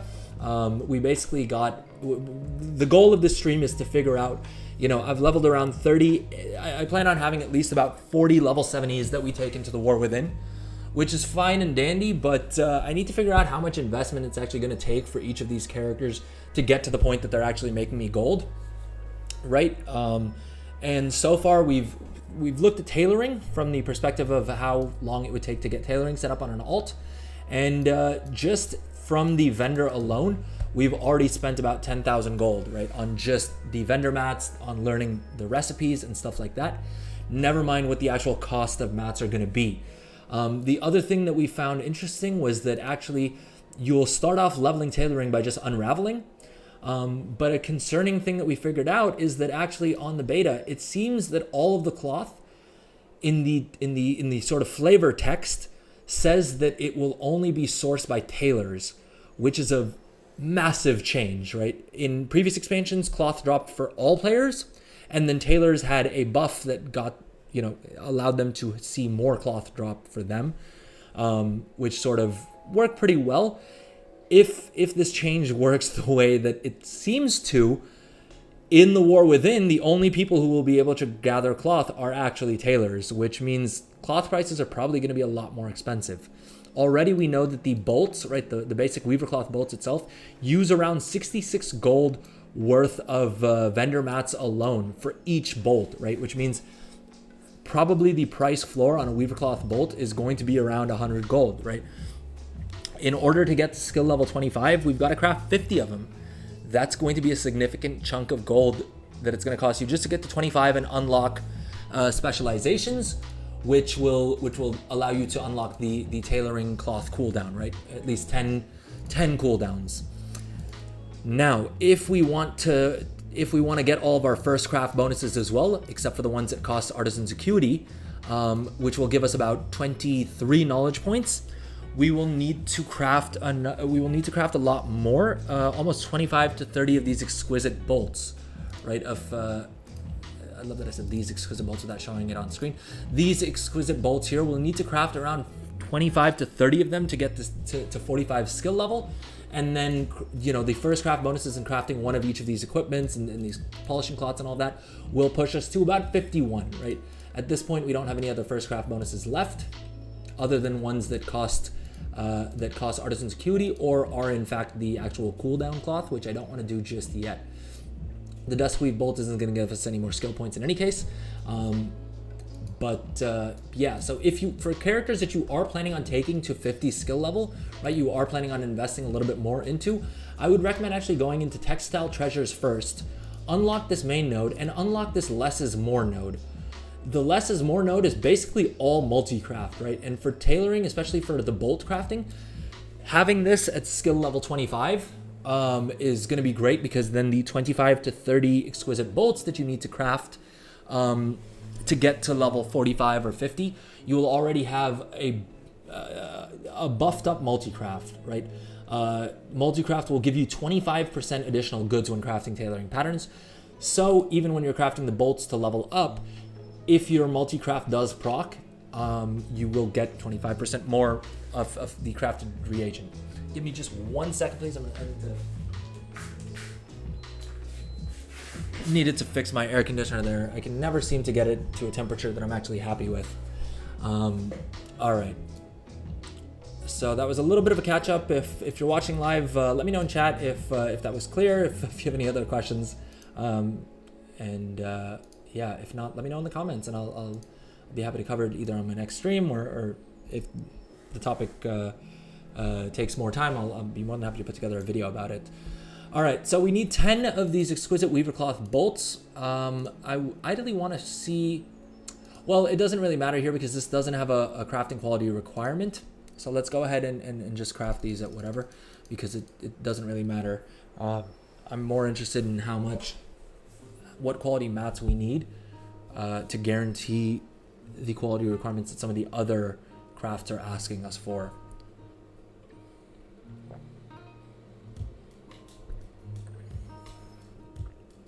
So we're crafting 10 of these so that we can complete the crafting order for a bag and get another knowledge point from here, right? All right, let's go ahead and, yep. All right, jeez. CraftSim is throwing a lot of errors at us. We may actually not need CraftSim for this part of it, but because we don't have realm auction, we don't have auction house data in any case, so CraftSim is going to be a little bit less useful on this realm than it will be on any of the others. All right, then we have 3 other items. Let's see if we can guarantee rank 2 of these on any of these. Okay, so these ones we will definitely want to do, because just with raw skill alone, we already, well, I guess it's because we're looking at using rank 3 weaver cloth bolts here. Let's see if we can craft these at a lower level and see if we still get, if we're still able to guarantee rank 2 crafts on these. So I think we have enough spools of Wilder thread to craft 4 of these bolts at rank 1. I would really want to see what the numbers look like and have this be as realistic as possible. Okay, so if we use rank 1 weaver cloth bolts, we can't guarantee rank 2 items. Now, there's two ways around that. We haven't started the order here. This only gives us 1 knowledge point, so it will really depend on how much gold you have to spare. Where either what you'll want to do is use up higher quality weaver cloth bolts, or we'll just use up some concentration to hit the quality requirement needed for this crafting order. So let's go ahead and craft one of those and complete that. And then let's do this. And here as well, I think we will have to... Okay, we have one rank 2 weaver cloth bolt. Or no, they provided a rank 2 weaver cloth bolt. So this one we don't need to invest any concentration in. The only thing that this is costing us is the threads, and we need 2 of these moss wool threads, so that's about 12 gold. So this one we're actually turning a profit on, which is kind of nice that some of these patron work orders do give us a little bit of I mean, we're talking about 55 gold profit there. So it's nothing major. And then this is the last item, and here we're gonna get artisan's acuity, which would be nice, but we also need to use up some concentration here. 149 concentration for this crafting order in specific. Again, these are all completely RNG dependent, so it's sort of less relevant exactly how this works out for us. Let's see if any of these other recipes are things we can pick up easily. So this uses artisan's acuity and gives us 2 more knowledge points, depending on whether or not we want to pick up this recipe. If we're doing like a profession crafter character, then we'd probably pick that up. Jeweler's purse and stuff like these. Yes, it looks like these other recipes are going to be a bit tougher to come by, right? These we would need to spend knowledge points into our specialization tree, into this one, the Threads of Devotion, which we don't really want to do. But essentially, I think my recommendation is, so we're going to have 25, let's say we have roughly 25 knowledge points. Actually, that's already inaccurate because we need to go and pick up some more knowledge points from our mailbox. Overall, I would say we should probably, without doing any of the crafting or patron crafting orders, which is probably the way I'm going to structure it in my guide, right? Because we're getting an extra 5 or so knowledge points we've gotten about 5 knowledge points from the patron crafting orders. Given how RNG those are, it may be safer to put together a guide that doesn't account for those, right? So that the worst case scenario is what I've planned for, and then anything better than that is sort of just an advantage that we have. But essentially, we got to 29. We got 29 knowledge points from all of our first craft bonuses and our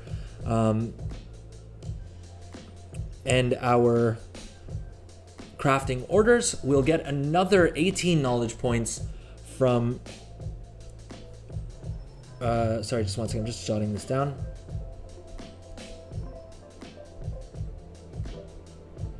So I think we got a total of 5. No, how many NPC crafting orders did we do? Do we have any sort of a history? I probably should have been counting those as we went. We may have gotten as many as 6 knowledge points from the NPC crafting orders, because I think we did 2 of them that gave 2 knowledge points each, and then we did 2 crafting orders that gave us 1 each. So we have about 6 knowledge points that we get that we've gotten from the NPC crafting orders. I don't know how that compares to what crafting orders are up for, different characters and how much RNG is a factor in that. So I'm going to go with the assumption that we have about 23 knowledge points from just the first craft bonuses and from leveling up the profession. And then we have another 18 that we'll pick up from our treasures, right? And so I think what I'm probably going to do is pump these first 30 knowledge points all into multi-craft. And that should, let's go ahead and spend those points, right? We know that we'll have at least 30. And that will take our multi-craft up to about 9%, which generally multi-craft, we don't have auction house data here. We'll check that on the live servers, although even the live servers are kind of wonky that way. Will mean that whatever we're crafting, 9% of the time, we're going to get, additional items. And I think that, again, that is a bit RNG dependent, but could give us as many as I think 5 or 6 is how much multi-craft can proc at its highest. So anywhere from 2 to, essentially, if multi-craft does proc, which we now know it'll proc about 9% of the time, and presumably we will also buy some other profession accessories and profession tools, which will also give us some more multi-craft. actually, we have the piece of equipment that will give us multi-craft already here. We can upgrade this further. We could probably recraft this at a higher level. Let's see two things. First of all, if recrafting does give us any additional skill, skill points, and or if there's any other benefit to recrafting.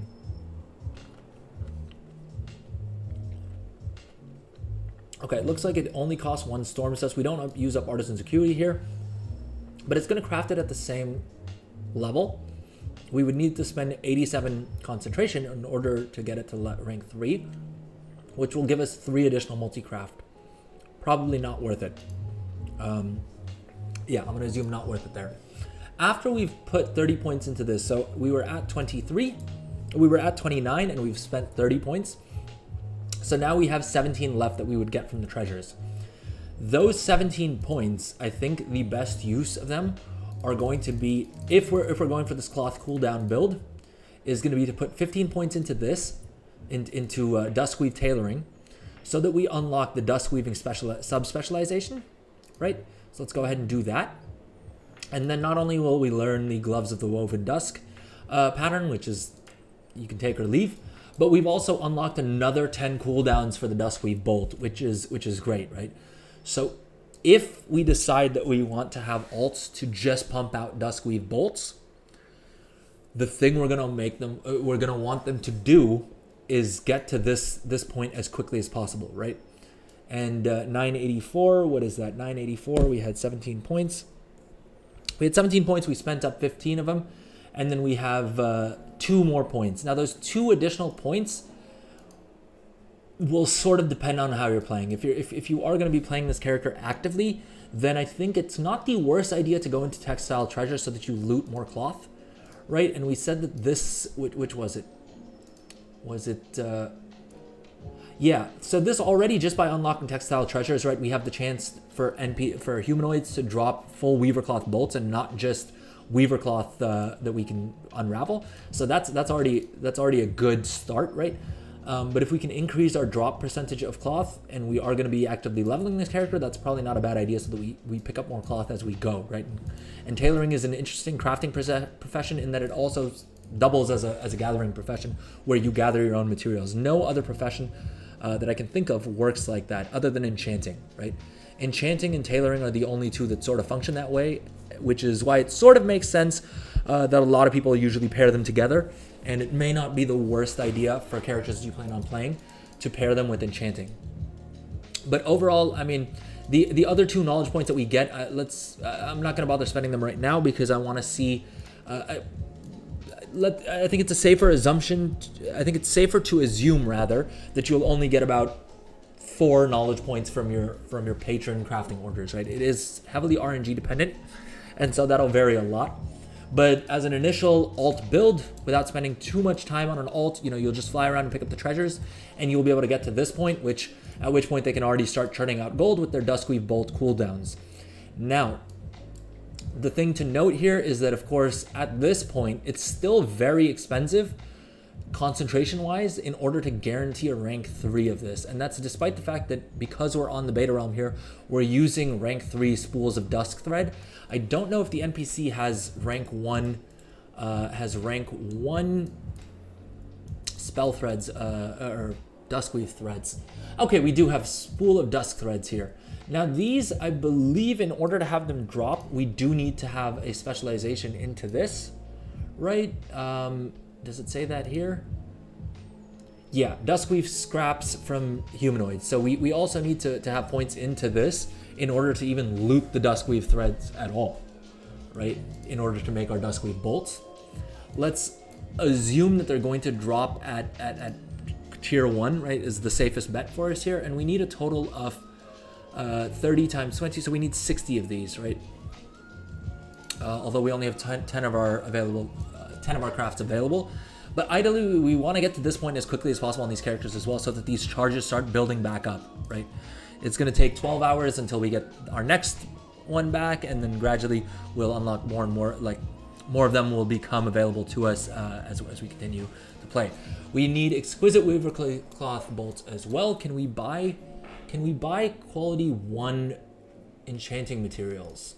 Because I think this guy only sold quality 3, right? The storm dust here. Does he have quality 1 storm dust? Because I want to be as real. I want to be as worst case scenario about this as possible. The problem is these bags give me rank 3 reagents, right? Which sort of poisons the well a little bit. We will hop onto the leveling servers in a bit here and see just organically sort of what that kind of looks like and how hard it is to find the treasures, etc. But okay, to craft these duskweave bolts, exquisite weaver cloth bolts, we need 10 of them, so let's just quickly craft 10 of these. And it looks like we're anyways going to be crafting these at rank 1, so it doesn't really matter too much. Oh, yeah, I guess I could have made some more weaver cloth bolts at rank 1 and done it that way, but I think that should be enough for us to see what the duskweave bolt. Yeah, so using all rank 1 materials, we're only going to craft rank 1 duskweave bolts, which is sort of what we expected, right? We would ideally want to wait. I mean, we would ideally leave it at this stage, right, where we have fewer available crafts than our total, so that we start piling up these cooldowns, and then closer to the actual season beginning and when the demand for duskweave bolts will be there is when we would actually want to start crafting these. That'll give us some time for the mat cost to come down, and also for the price of the actual duskweave bolt finished products to go up. And hopefully by then we have either more skill or we have more knowledge points, you know, from these patron work orders. And if we're actually playing the game and buying any more recipes, then we may have you know, some other knowledge points that we get from them as well. And that's when we would then actually use up these cooldowns. Beyond that, I'm trying to think if there's anything else to talk about in terms of tailoring on alts. Yeah, so I mean, this is basically the build that I would recommend going down for if you just want to do your what do you call it, your cooldowns on this. It doesn't look like we need to fly to any special location in order to actually do the duskweave cooldown. This may just be on the beta, and maybe on live servers there is actually going to be somewhere that you need to fly out to. But we have skywriting on all of our alts, so that's not too much of an issue. And if you're like me and you plan on taking tailoring on an alt like that's from the what's the race called? They have make camp as their racial ability, which allows you to basically set essentially a second Hearthstone in a place of your choosing. You can just set your make camp ability to wherever it is that you actually have to craft the bolts, and then use that to get to that spot really easy whenever you have cooldowns that you want to burn through. All right, let's craft one of these. Not for any other reason other than I just want to be sort of done with this. And yeah, the 9% multi-craft here will help a lot, right? Let's burn through the rest of these cooldowns and see how many times we can actually count on multi-craft to proc. I mean, 9% of the time is pretty clear there, right? So if RNG doesn't mess with us too much in these 10 crafts, we should ideally have 1 multi-craft proc, but it doesn't seem like we did. And that may just be a beta thing where multi-craft is bugged or something like that. All right, so that's tailoring, right? Tailoring, it looks like if we're able to get cloth cheap enough, then this build is going to work super well, right? We'll have a lot of multi-craft, and we'll have the duskweave cooldown unlocked. Again, you can choose between, I mean, it'll work the exact same way for Dawnweave, right? It's just you'll go down, you'll spend the 15 points here, and you'll unlock this node instead of going this way. Every point after this will really depend on what you plan on doing with this character, as well as, you know, what the economics are like. You'll then, at that point, need to see whether you want to put either more skill, you know, ideally, I would think if Duskweave is proving to be profitable and everything it's cracked up to be, you'll kind of have to make a decision here whether you plan on selling the cloth or you want to actually craft these spell threads, right? If you have more capital to play with, then spell threads may be a better move, and you may want to put the next 5 points into this talent tree here. You'll still get crafting skill to you'll actually, well, this may be the best investment either way, because you'll actually, by putting more points into this, you'll not only get 10 more skill points to crafting the actual cloth at higher quality, but you'll also unlock the Sunset Spell Thread pattern, which will give you 1 more knowledge point there, but more importantly, give you another item that you can craft and do crafting orders for, and that you can sell on the auction house, right? So most likely what I would probably want to do is go to here on my main tailor, at least if I decide to go down this build on my main tailor.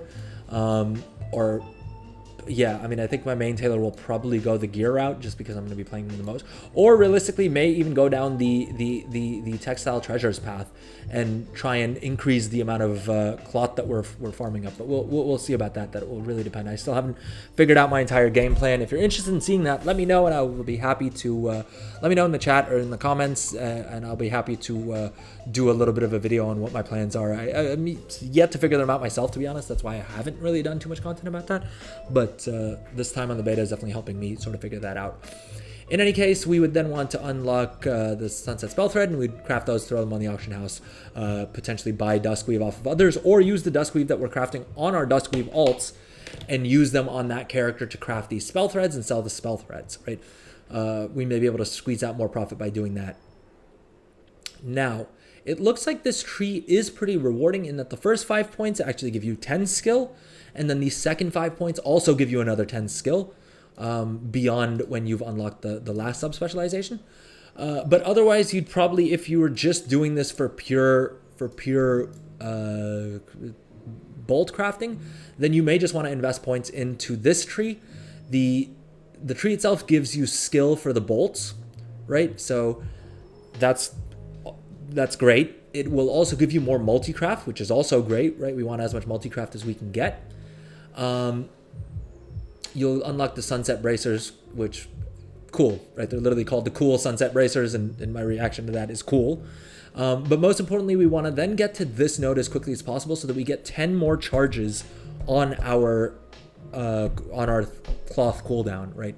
Which basically means we can then log onto this character once every, if it's every 12 hours that you get a new cooldown unlocked, what's basically every 2 weeks is when you need to hop onto this character to burn through all of your Duskweave cooldowns, or if you go the Dawnweave route, then your Dawnweave cooldowns, right? Early on, you're not going to want to do that because I think crafting orders do change on a daily basis. So you'll probably want to, at least in the early days, log on most days, right? And check your patron crafting orders to see if there's anything that you're able to complete for fairly easy and get more knowledge points and continue to spend here. All right, and with that, we're done with tailoring. Overall, I need to crunch the numbers a little bit more, but it looks like we've spent, let's look at vendor mats alone. We've spent about 12 or 13,000 gold just on, just between vendor mats. I mean, I guess we still have quite a bit of this moss wool thread left over. So realistically, maybe about 10,000 gold is what it will cost you just in pure, what do you call it? Vendor costs, both to learn all of the, to learn the different skill, to learn the different recipes, as well as to purchase, I mean, these moss wool threads, and I think that's the only vendor mat as such. In terms of how much the mats to level up tailoring are going to cost, that's really going to be difficult to predict, but I expect that we will see cloth being pretty expensive if it only drops for tailors. So I would not be surprised if it costs anywhere from 40 to 50,000 gold, or even as high as 100,000 gold to level up tailoring on one alt, right?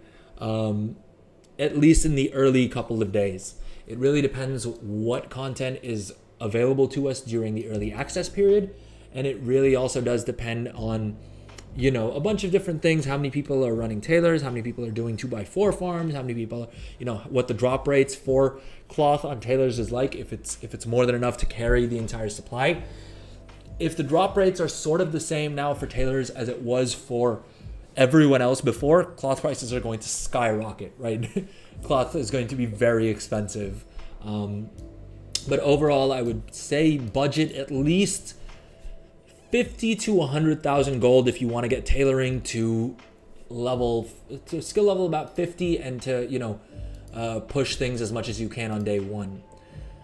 Can you push further? For sure. Is it going to cost you more? Definitely. But basically the point, to get to about 50 skill level and unlock 2 of your tailoring talent trees, as well as getting to about, what did we say, around 50 knowledge points, give or take, it will cost you around probably around 50 to 100k, I think is a fair estimate. Yeah. And I may be wrong because of the fact that we're still in the beta, but yeah, I think that's a fair assumption. All right, let's hop over to alchemy because that's the other profession that we probably expect to put on a lot of our alts, right, for the transmutes primarily. But in general, like I keep saying, in the war within, every profession now has cooldowns simply because of the fact that concentration is a thing, right? And these concentration pools are their own little cooldown, right? Because we know that you get about 10 concentration back per hour, right? Whether you're logged in or logged off, it doesn't really matter.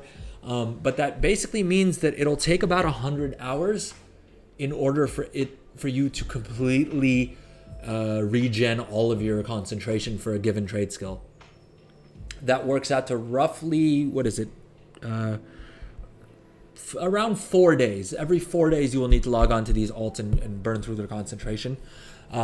It will vary from profession to profession, but basically each of the alts you'll need to cycle through at least every 4 days. You'd want to do it ideally more often so that you can go through these patron crafting orders. Though these as well, it looks like most of them, I mean, these two seem to be an exception, but I think most of the crafting orders last a minimum of about 3 days. So probably you would be okay logging on to each of these alts about every 2 days or so. You can probably get away with that level of playing these characters. All right, let's quickly look at alchemy, and then we're going to fly around on the leveling realm and pick up all the treasures, and we're going to see if there's any quests that we unlock along the way, how realistic it is for us to get up to this skill, up to the skill on a level 70 character that's just fresh into the war within, you know, how many things we gather along the way and so forth, as well as we'll take a look at what recipes we can do with our artisan's acuity and things like that. All right, now for alchemy, it looks like actually right from the jump you can do a lot of these crafting orders because it seems like there's a lot of crafting orders just for the healing potions, right? I don't think we've not crafted anything in alchemy yet. We've just picked up the recipes that were available to us from the vendor. Of course, this character is a goblin, so we have a 5 skill advantage there. Probably best for me to check out alchemy on a non-goblin. So I think let's create a non-goblin character and test it out on that, just so I can have a bit of a leveling path there. Let's see. Do any of these characters not have a second profession? The earthen. No, let's just create a new character and let's, for argument's sake, say this character is going to be a blood elf. If you're watching live, let me know in chat what I should name this character. Let me know. I will name this character whatever you want me to. So yeah, let me know that in chat. I'm going to take a quick 10-second break and we'll be right back.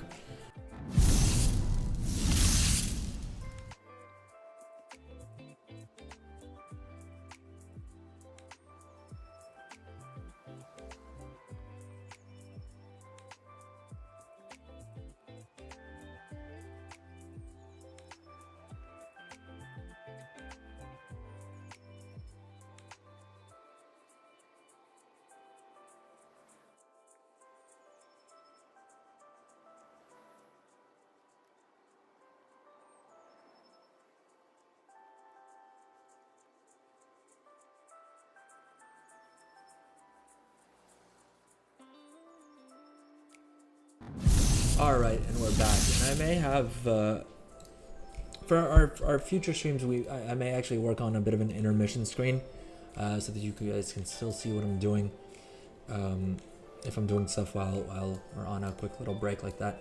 All right, let's go ahead and create this character, and let's go ahead and learn alchemy on this character, and quickly take a look at what we think is going to be the most profitable way to have alchemy on our alts, right? And again, the goal here is to figure out basically what's the lowest effort thing we can do on a level 70 alt in the war within in order to have them churning out gold as quickly as possible, right?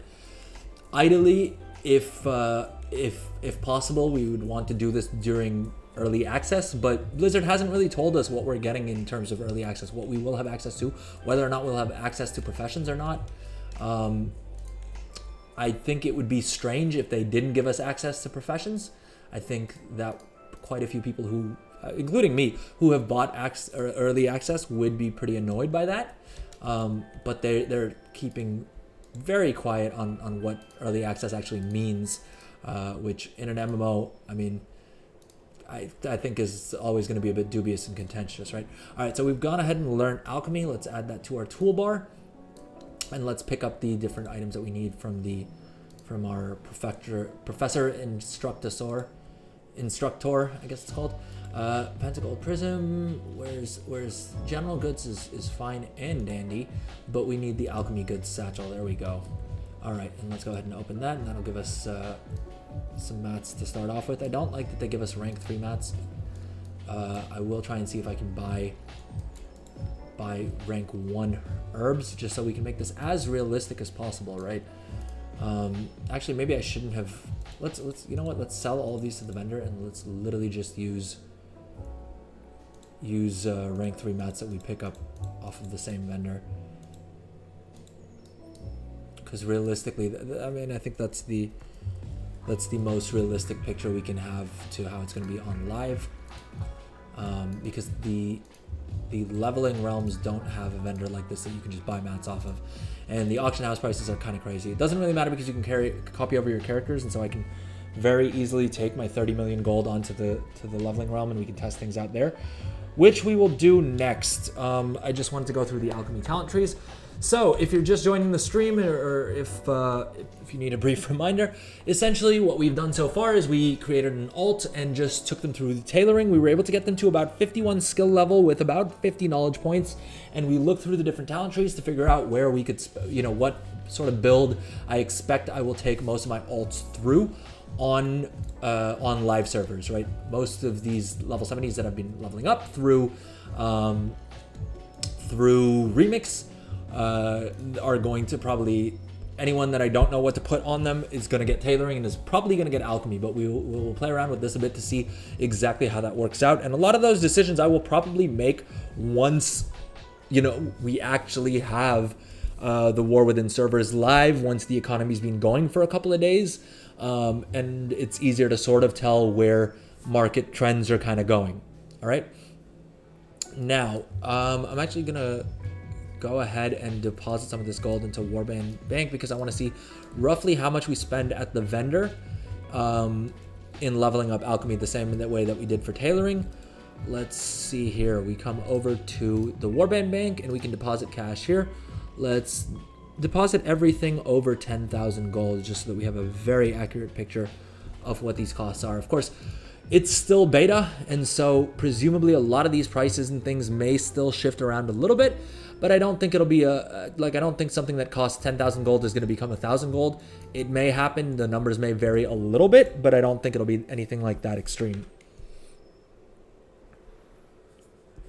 All right, and let me just update my notes here that we're moving on to alchemy and what we're doing for alchemy. All right, so off of the trainer, we went through this a little bit earlier, but I'll just quickly recap. We have wild experimentation, which functions similar to Dragonflight. We have neutralized concoctions, which is the same sort of thing, right? You dilute 5 potions. And there's actually a vendor mat that we need here as well. These ones presumably will also not be super cheap, right? Let's see how much that vendor mat is going to cost us. Dilution solution, 7.5 gold. I'm just going to pick up 100 of them, because I will assume that we will probably need quite a few of these, as we will probably want to do as much research as possible. Now, what I was saying earlier is that alchemy is a lot more RNG dependent on how we can level it, right? It really depends on how lucky you are with your experimentation. How many experiments do you get in before the thing blows up in your face and you're on a 4-hour cooldown? But the other thing is also which recipes you unlock from it, right? To begin with, we know that we will need to craft some of these Algari healing potions, and what I was saying was that ideally, what we want to do is we want to basically craft as many. We want to see what the prices are doing for these Algari healing potions. I imagine that day 1 or 2, everything's going to be stupidly expensive, but by day 2 or 3, when people are leveling up their alchemy, people are going to be crafting healing potions in insane volumes, right?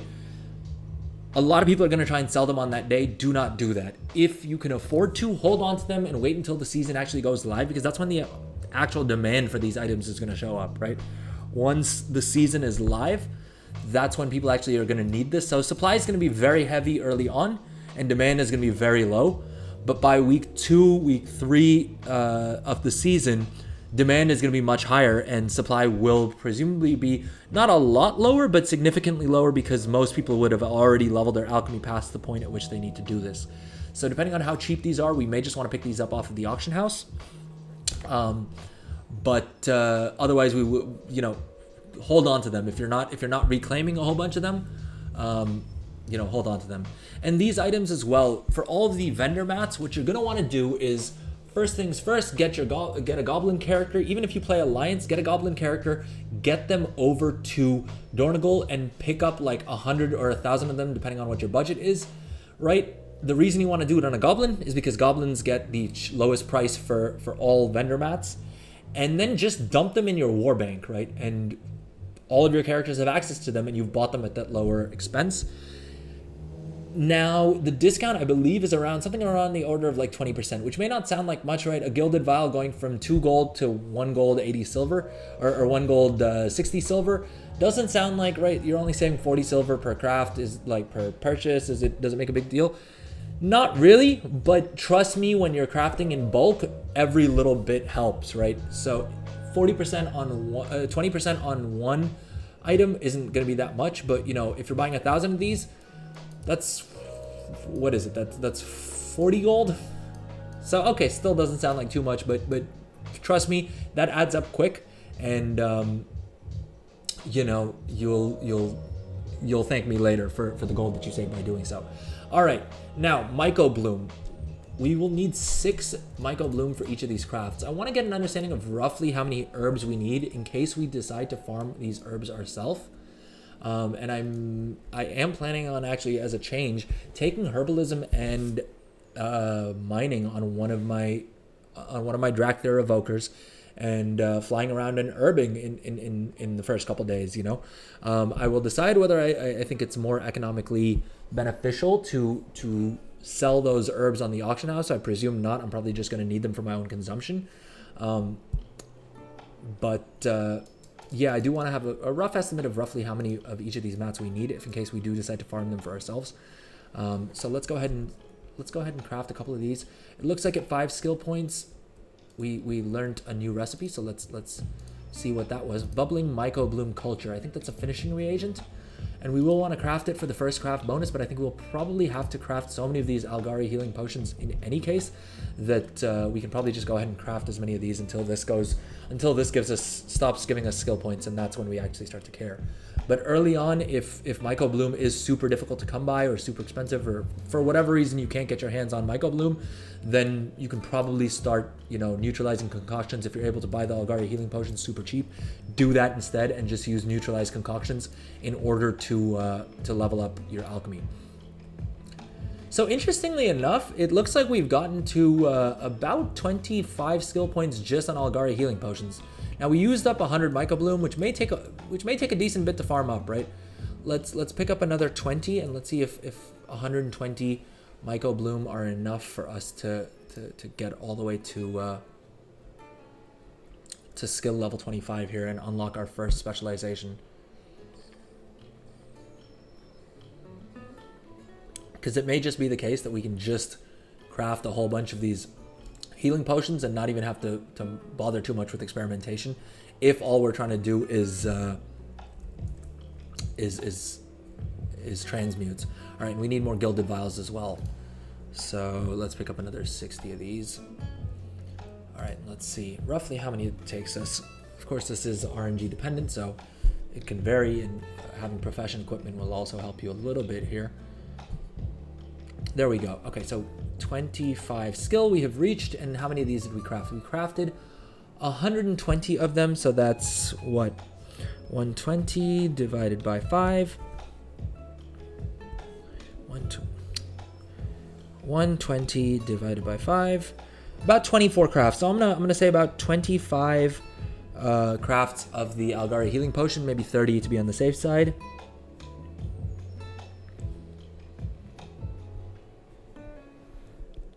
Will get you to 25 skill points, at which point you can unlock your first specialization. Now, we haven't really done a deep dive into alchemy, so we will just take a quick look at these talent trees.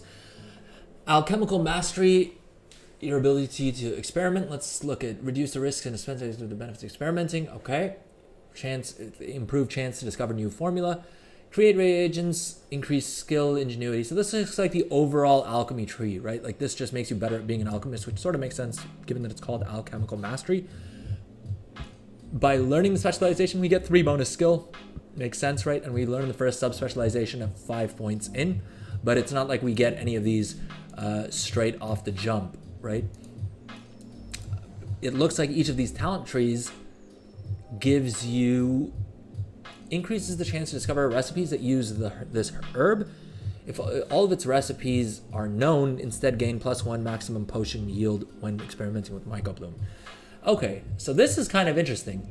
You can basically specialize into, one of the specific herbs, which can be handy if you're targeting one of these potion, a potion or a flask in specific. All right, then we have the flask tree, additional soulbound flasks per day. Handy if you're actively playing on this character, right? Learn to craft flask cauldrons. Again, this tree seems to be like it would be more useful to have on, if it's a character that you're planning on raiding with or doing mythic content with or actually doing content with this character, then you probably want to take this tree. Or if you really want to go into flasks and files, right? Spillover, so I guess you get additional multi-craft is what I'm going to assume that means. And basically whenever you consume a flask, you have a chance to retain the empty vial. Again, really only benefits you if you're actually playing this character. You don't get a sub-specialization until 10 points invested into this. So probably for our alts, we're not going to want to do this unless there is a major advantage, right? Even after 10 points, the benefits that you get from the sub-specialization, it looks like this one will basically give you spillover, which gives you more resourcefulness for subsequent crafts. So if you're crafting in bulk, handy there. And this also gives you, I think this one's for flasks, right? This is flask spillover and this is file spillover, so you'll have to pick between one of those. Potions, I'm guessing, is going to be much the same. Craft additional soulbound, conjured potions, potion cauldrons, and again, multi-craft and resourcefulness. Right? It looks like this is an even easier tree to fill out because you really only have, the potions. You retain the empty vial whenever you consume a potion. Nice quality of life thing, I guess, but not really. I don't think. I mean, arguably this could be more useful because you're going to use more potions than you do flasks or files, and so could be more useful here if you're actively playing the character. And then bulk production, of course, gives you multi-craft. So this is interesting. This tree is basically going to be mandatory if you want to craft potions on someone. Now, I plan on having quite a few alchemists, so I may actually have a character that, just goes down this path. It spends their first, we'll see how many knowledge points we get in all, but if we get 55 knowledge points as we expect to, then we may just have one character that maxes out this potion tree and then gradually, comes into here and starts spending more points here. It looks like these don't really give multi-craft as such, right? There's multi-craft at 35 points in, but this mainly seems to give skill and allow you to discover those recipes. And so, yeah, we'll have to see about that. Thaumaturgy. Now, this is the talent tree that I'm most interested in because this is what I expect most of my alchemists to take. And this is your transmutation tree, right? As always, alt armies have done really well with alchemy, primarily because of transmutation cooldowns, and this is that tree. So this is almost certainly going to be the one that we want to unlock first. But basically, you guys get bonus transmutagen, you get core way catalysts, and you get more resourcefulness, skill, and multi-craft. So let's go ahead and unlock the specialization without even looking at the talent trees, which I don't recommend doing. Right? There's no way to refund your professional knowledge points. So definitely read through and look through the individual nodes before you spend any talent points ever. So this is another case of do as I say, not as I do. But okay, by learning this tree, we get additional transmutagen. And then again, spending points in here also gives us additional transmutagen. And then we get our first specialization at 10 points in. We only have one knowledge point. We haven't done any of the first craft bonuses. We haven't done any research or anything like that. I may actually keep the research until a little bit later on just because I want to see how far we can get without relying on RNG at all. Now, presumably one of these vendors has an alchemy stone that we can buy, because otherwise we're going to have to learn how to craft one, which is going to be a bit of a pain in the butt and sort of mess up what we're trying to do here. Let's see if this guy has it for us. Agari Alchemist Stone. Well, so we don't know how you get this recipe. Let's see if we can see it in the interface here. If that's going to be like through a quest, or if this is going to require more effort. Ooh, that's not great. It's going to take up 150 artisan's acuity. That's not great. Luckily, we don't need artisan's acuity to actually use to actually craft the item. So this could be a case where, again, we send crafting orders for these alchemist stones all to one character, and we just burn up their artisan's acuity because we don't care about the artisan's acuity on that character. That may be what we do, right? I'm going to assume that that's what we do, and I think I will just go ahead and craft my own one on this character. But on live servers, we would want to ideally do that on an alt, right? We'd want to learn alchemy on this character, and then send a crafting order to an alt that we don't care about the artisan's acuity. Let's see if, I just want to double check the vendor doesn't already have one ready made, so we can sort of simulate that. Okay, let's go ahead and learn this, and I guess we spent 200 gold that we hadn't really accounted for in that, and there's a small chance that we gain skill by doing this. Thaumaturgy, attempt to perform a miracle with 20 materials. If you're choosing this technique, may yield new discoveries, but it's highly destructive. Okay, so I want to see what the cooldown on that becomes. Ooh, it looks like there's some NPC crafting orders that we get also for having the Algari Alchemist Stone. So this may not be the worst choice for an alt, in all honesty.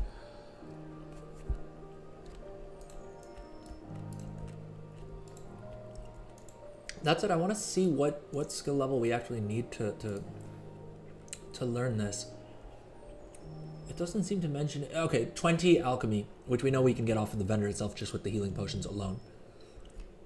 So that's handy. And I suppose as you're leveling up the like 25 to 30 healing potions that we're going to be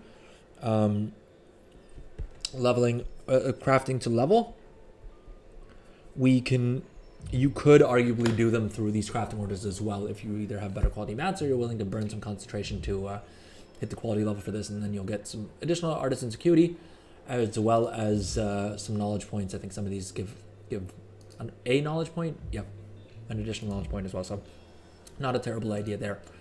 All right, now let's neutralize some of these Algari healing potions that we crafted. Let's go ahead and neutralize all of them. We're not getting skill points anyway, so it doesn't really change too much of anything. We get more core. The main item we're getting from this is core way catalysts, which we'll use for our 2 researches. Oh.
Oh, shit. Thank you for that.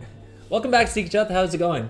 Yeah, I muted my mic because I was eating something, and like a moron, even though I have a little light on my mic here, I've got my mic angled in such a way that I couldn't see the light. So thank you for the heads up on that. I wish I could say that was the first time that I've been talking on mute without realizing it, but it really isn't, and I should really know better. But thanks for the heads up. All right, so what I was saying was that basically for alchemy on an alt, yeah, formulated courage is going to be a game changer. So I don't think it'll be worth spending 30 knowledge points into this to unlock that recipe, but it's handy that it's there. How's it going, Seekjud? Welcome back to the stream. How's life treating you? Is Blizzard treating you any better? I mean, it was pre-patch this week, and given how buggy pre-patch has been, I'm probably a little bit skeptical that you've been having a great time. Although the experience has been crazy. I don't know if you've been playing Remix at all. It's insane how quickly how much even quicker you can now level Remix characters. People are doing it in as little as an hour from 10 to 70. Still on the same page with Blizzard, I see. What annoyed me, and it continues to annoy me to no end, and this is arguably my biggest gripe with the what do you call it? With the pre-patch, is that the Autuk, the what is it? Otterworldly.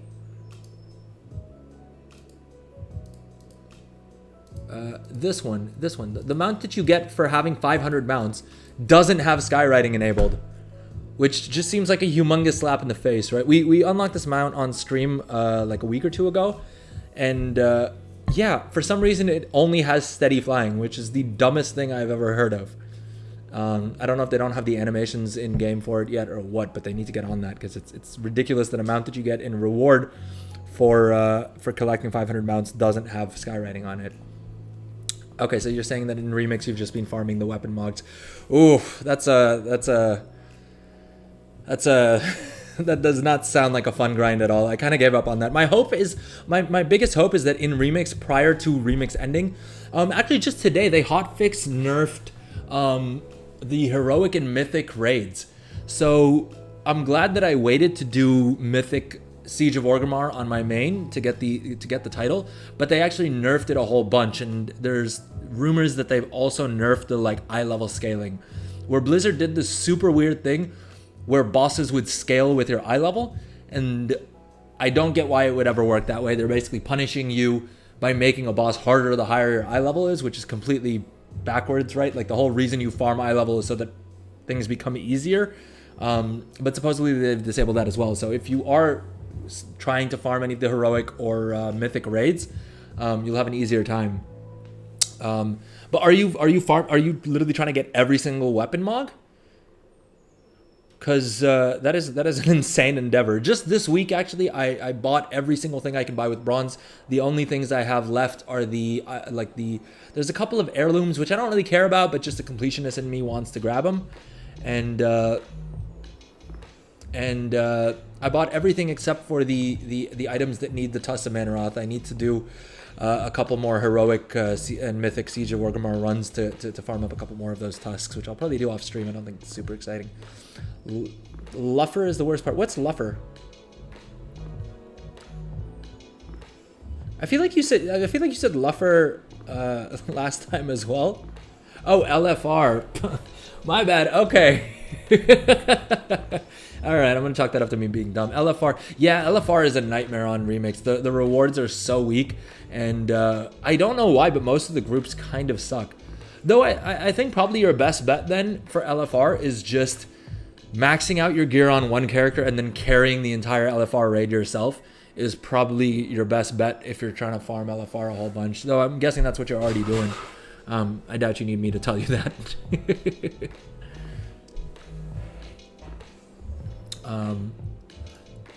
All right, while I'm paying attention to chat, let's go ahead and continue doing our research and our thaumaturgy here.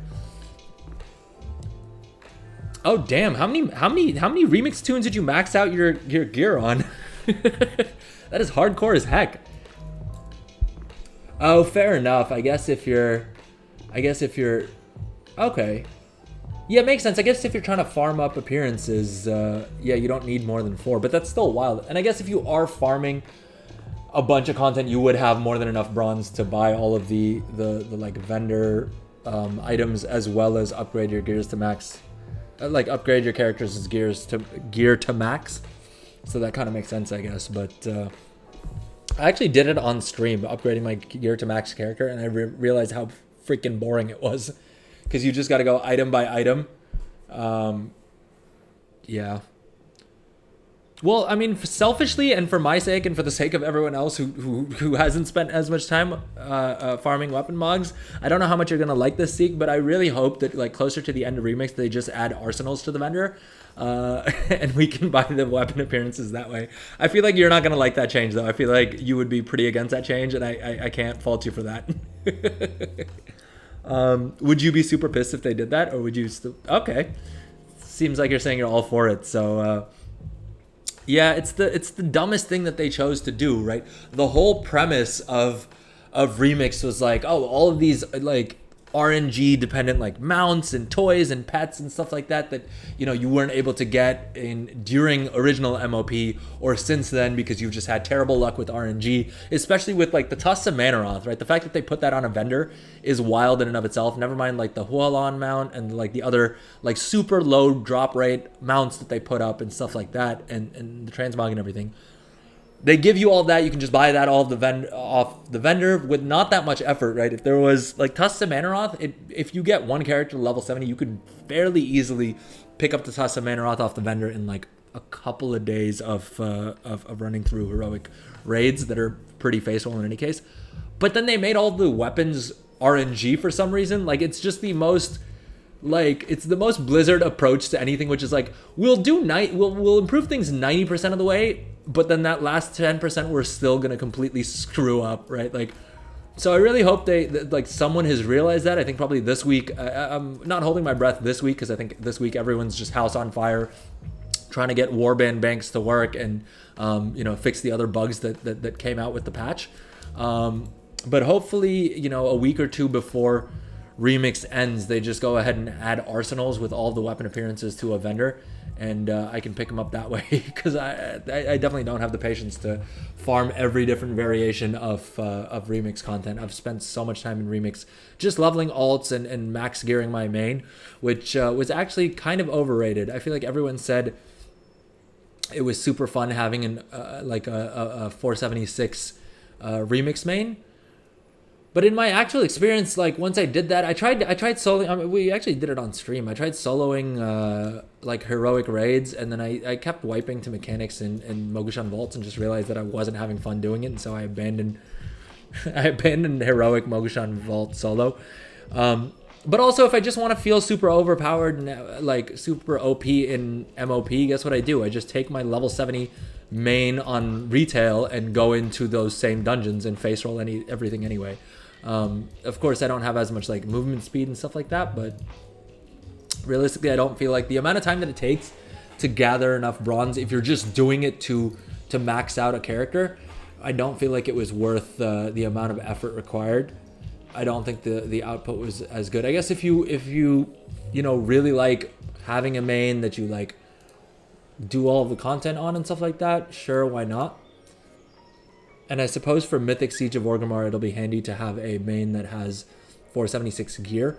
But I would be surprised if I couldn't just put together a group with Mythic Siege of Orgrimmar and get a little bit carried there. All right, I'm trying to find the remaining reagents that we need in order to craft our Algari Alchemist Stone. Yeah. Are you leveling any alts on through Remix, Seek? Because that's basically what I've been doing on Remix, is just leveling a bunch of alts, right? I'm on track to have about 40 level 70s by the time that the War Within drops. And that's what we're doing on today's stream, is basically I'm going through and trying to see how much effort I'm going to have to put into those characters once the War Within drops in order to get them part of my gold making empire, right?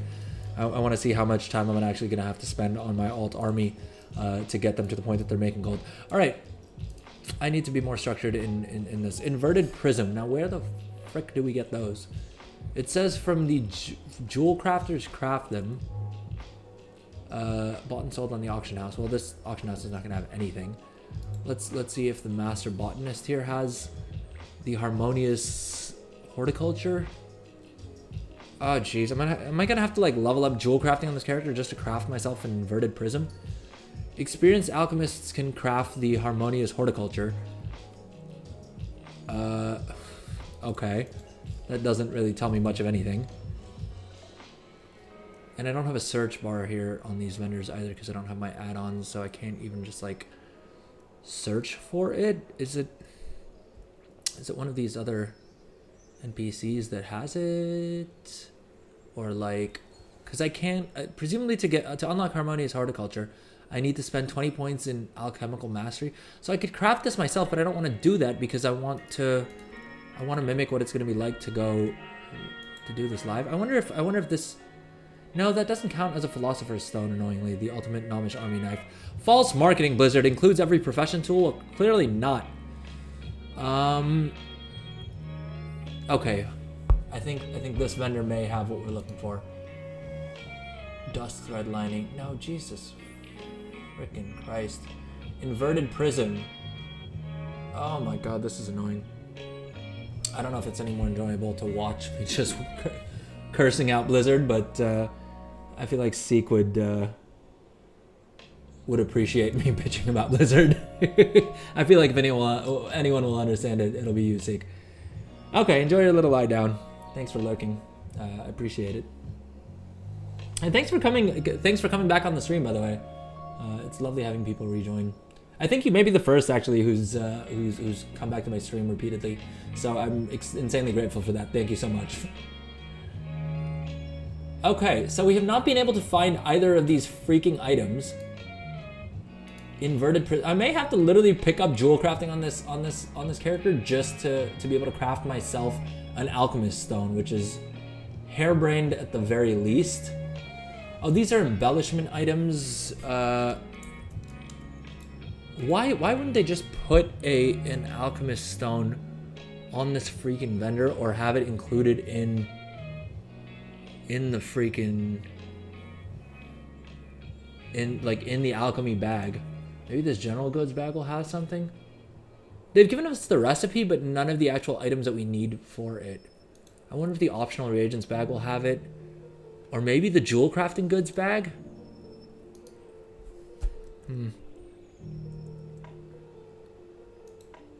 General goods.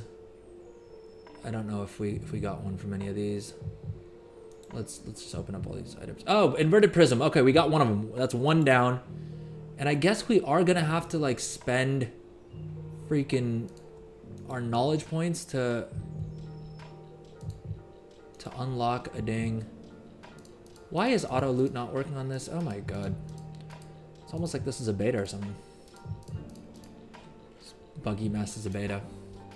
Alright, now we still don't have the mats that we need for the Algari Alchemist Stone, which is annoying as all heck. It just is. I may send a crafting order. We may just send a crafting order for this to another alt.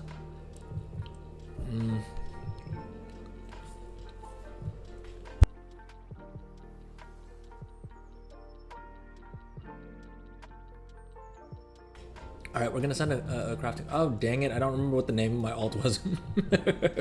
I don't know what I named the other character, so we can't send a crafting order. I suppose we could have them craft a harmonious horticulture and then just mail it over. Or we just craft it on this character. But then we're all messed up on our knowledge points spend. Which arguably doesn't matter. Well, no, we can't because we don't have enough skill to do it anyway. And are there any other vendor recipes? Petal powder. I mean, if that doesn't give us a first craft bonus, I'm going to be annoyed. Okay, so we can get a first craft bonus from crafting petal powder, which... Okay. Gives me more multi-craft when... 12% more multi-craft is a hefty amount while crafting consumable items. Okay, so that's not a terrible... This may actually be worth crafting in on live servers, although Arathar's Spear 6 and Michael Bloom 2... I don't think this is going to be particularly cheap. This looks like this is a green herb, which probably means it's a little bit harder to get your hands on. And I see we had someone else join us on Twitch. Welcome to the stream. What we are doing today is basically going through what the leveling path should kind of be, and where we want to spend our skill points on most of the characters for our alt army. I haven't exactly figured out how many of those alts I plan on putting into which profession, but I do plan on having at least a couple of each profession across my alt army. As it currently stands, I'm on track to have about 40 level 70s that we're going to take into the War Within, because I'm a lunatic and I bought the War Within on 2 accounts, because I do sometimes like to multi-box and just thought it would be a bit more efficient. But between those 2 accounts, we have 40 characters that we plan on having at level 70 by the time the War Within drops, and I assume it's going to take super, super long to get all of them up and running, and so I'm trying to use the beta to just sort of figure out what I want to do with those characters. We went through tailoring earlier on the stream, so if you're interested in figuring out what the best way to spend your knowledge points and to level up tailoring is, you can check out the video on demand. Otherwise, we're going through alchemy right now, and basically what we've done so far is we got to skill level 25 by crafting 25 to 30 of the healing potions that you just pick up from the trainer. So that was good, and we unlocked specialization. And of course we picked the transmutation one because that's usually the best thing to put on alts that you don't plan on actively playing that much. The problem is we've hit a bit of a standstill because of the fact that we can't craft the Philosopher's Stone. Now on live servers that should be less of an issue. Ooh, no, it won't be less of an issue. Jeez. Well, actually, no, it will be less of an issue because I think we can have a Philosopher's Stone that we just craft off of, like, I don't think it needs to be a war. It doesn't say a War Within Philosopher's Stone, which is interesting. It just says a Philosopher's Stone. And for whatever reason, our Ultimate Gnomish Army Knife doesn't count towards it, but I think all of my alchemists have Philosopher's Stones, just like older versions of it. And so we're probably fine there. It's just this character being a dummy character that was like created for the beta doesn't have it unlocked. All right, let's hop onto an alt, because I know, so basically the standstill that we've hit is that because of the fact that this character needs to craft an alchemist stone, we need a harmonious horticulture, but the only way to get a harmonious horticulture is to spend 25 skill points into this tree, and we can't access it on this character. So we're gonna hop on over to an alt. I need to remember the name of this character so I can mail back that item. AVIALINE. And so if I forget it, please remind me, chat. But basically we need to craft a harmonious horticulture. Hopefully I remember the item that we need to craft. Let's hop back onto our goblin alchemist real quick and just craft one of those and mail it over to this guy so that he can craft an alchemist stone, and we can be on our way with testing out how exactly transmutes are going to work.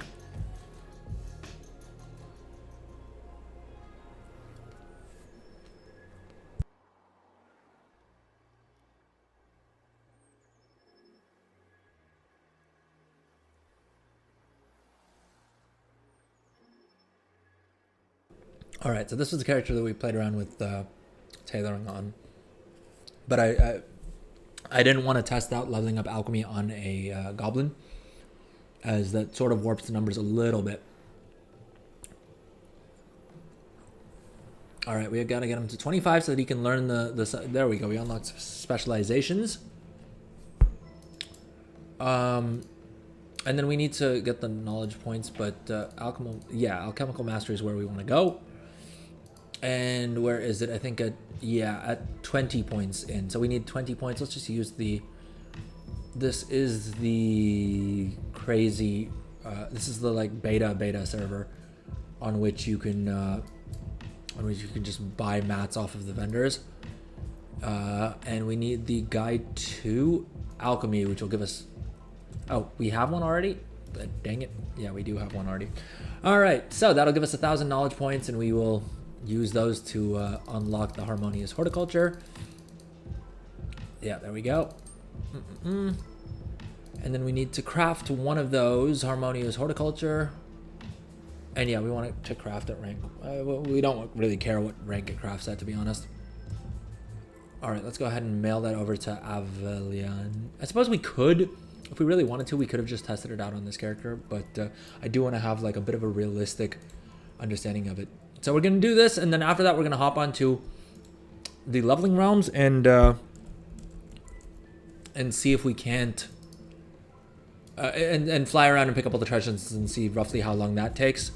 Because we'll get about 18 knowledge points for each of our professions from the treasures. All right. I just realized I could have actually crafted a couple of those and shoved it in the warband bank. And then I wouldn't have had to remember the character's name. But we wrote it down and we remembered it. Chat did not remind me, unfortunately. Yeah, let's hit the mailbox and go ahead and loot that. And then we may actually do it on an evoker. We may, I don't know how much of a difference it'll make actually if we do it on a Dracthyr evoker versus any other class. All right, and we have the mats to create our alchemy stone. Let's use one of the vendor bot freaking sparks, because I doubt we'll be getting a spark at level 70, so this would be pretty difficult for a level 70 to craft, right? Okay, we have our alchemist stone, which means that we can now do thaumaturgy, which is I guess what they're calling transmutation now. And let's just use the cheapest version of Michael Bloom, and we won't use any concentration now. If we did want to use concentration on this, it would cost us 216. All right. The technique may yield new discoveries, but is highly destructive. I think there is a cooldown on this itself, but I may be mistaken. All right, so we got ominous transmutagen, and we got weaver cloth and storm dust, interestingly enough. We got the first craft bonus from that. Up. Let's do this petal powder as well for the first craft bonus, because that's just a trainer recipe.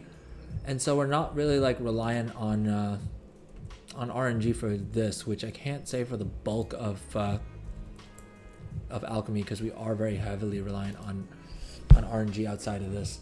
But okay, so we got one more first craft bonus there. We'll craft one of these as well for the first craft bonus. Resourcefulness by 150 is nice, but I don't know. And I think the first research, unless I'm heavily mistaken, the first research should give you this Algari mana potion. I would be surprised if they gave us the healing potion on the vendor, but not the mana potion. But I guess I can test it out on a couple of other characters off stream and feedback on that. All right, we're just going to craft one of these for the first craft bonus, and then we're going to get back to experimentation and see how long it takes us to unlock something that we actually care about. Now, with that done, we have 5 skill points. You have a chance to receive additional transmutagen when performing acts of thaumaturgy. So basically those first 5 knowledge points we'd want to dump in here as soon as possible, more or less, so that we unlock this bonus. And I think each additional skill each additional point in this talent tree gives us 5 more skill points into this. Ideally at this stage we would have, I think this is the stage at which you would want to fly around, pick up all the treasures, get your 18 knowledge points, and pump 18 knowledge points into this so that you can start speccing into these before you actually start doing a bunch of this thaumaturgy. So maybe we should actually simulate that. Let's go ahead and give ourselves 1,000 knowledge points here. I know this looks like just beta magic, but on the leveling realms, we will fly around and grab all the treasures, and I will show you guys where those are located. So we were only going to spend 18 of these knowledge points, and then we'll continue building back up from there. Now, that should mean that we have 982 knowledge points left by the time we're done with this. So I think pretty clearly the next 5 knowledge points we have to spend here. Now's when we start to make interesting choices, right? Mercurial materials, I think, is mercurial coalescence, which allows you to transmute mercurial transmutagens using volatile and ominous transmutagens. Oh god, I think this is going to be another expansion where Blizzard just has a bunch of mumbo jumbo in transmutes with the transmutagens and stuff like that. I don't remember which. It was either Cataclysm or one of them where you had like oily transmutagen and like all these different things. Okay, so thankfully they made it a lot easier for us. These gleaming transmutagens and stuff like that are all kind of Greek to me. The next things that we're going to unlock here is that, well, if we put more points into this, it'll give us skill across thaumaturgy in general. But the next thing that we unlock is core-way catalysts, then a second sub-specialization, and then sometimes we get a gemstone, another sub-specialization, gleaming transmutagen, sub-spec, gleaming chaos, Random assortment of materials. That's always a crapshoot, so probably not going to care too much about it. The first act of thaumaturgy each day yields a significant extra amount of thaumaturgy, of transmutagen rather. So we do want to unlock that at some point. All of these are kind of mumbo jumbo until we know what they're actually giving out is when we'll figure out which one we want. But I think the clear no-brainer to begin with is just that we want to go into transmutation, which will give us two more charges on transmutation, which is definitely something we want. And that only took 10 knowledge points, which means you could theoretically get that pretty easily from just the vendor without even picking up the what do you call it? The knowledge treasures, right?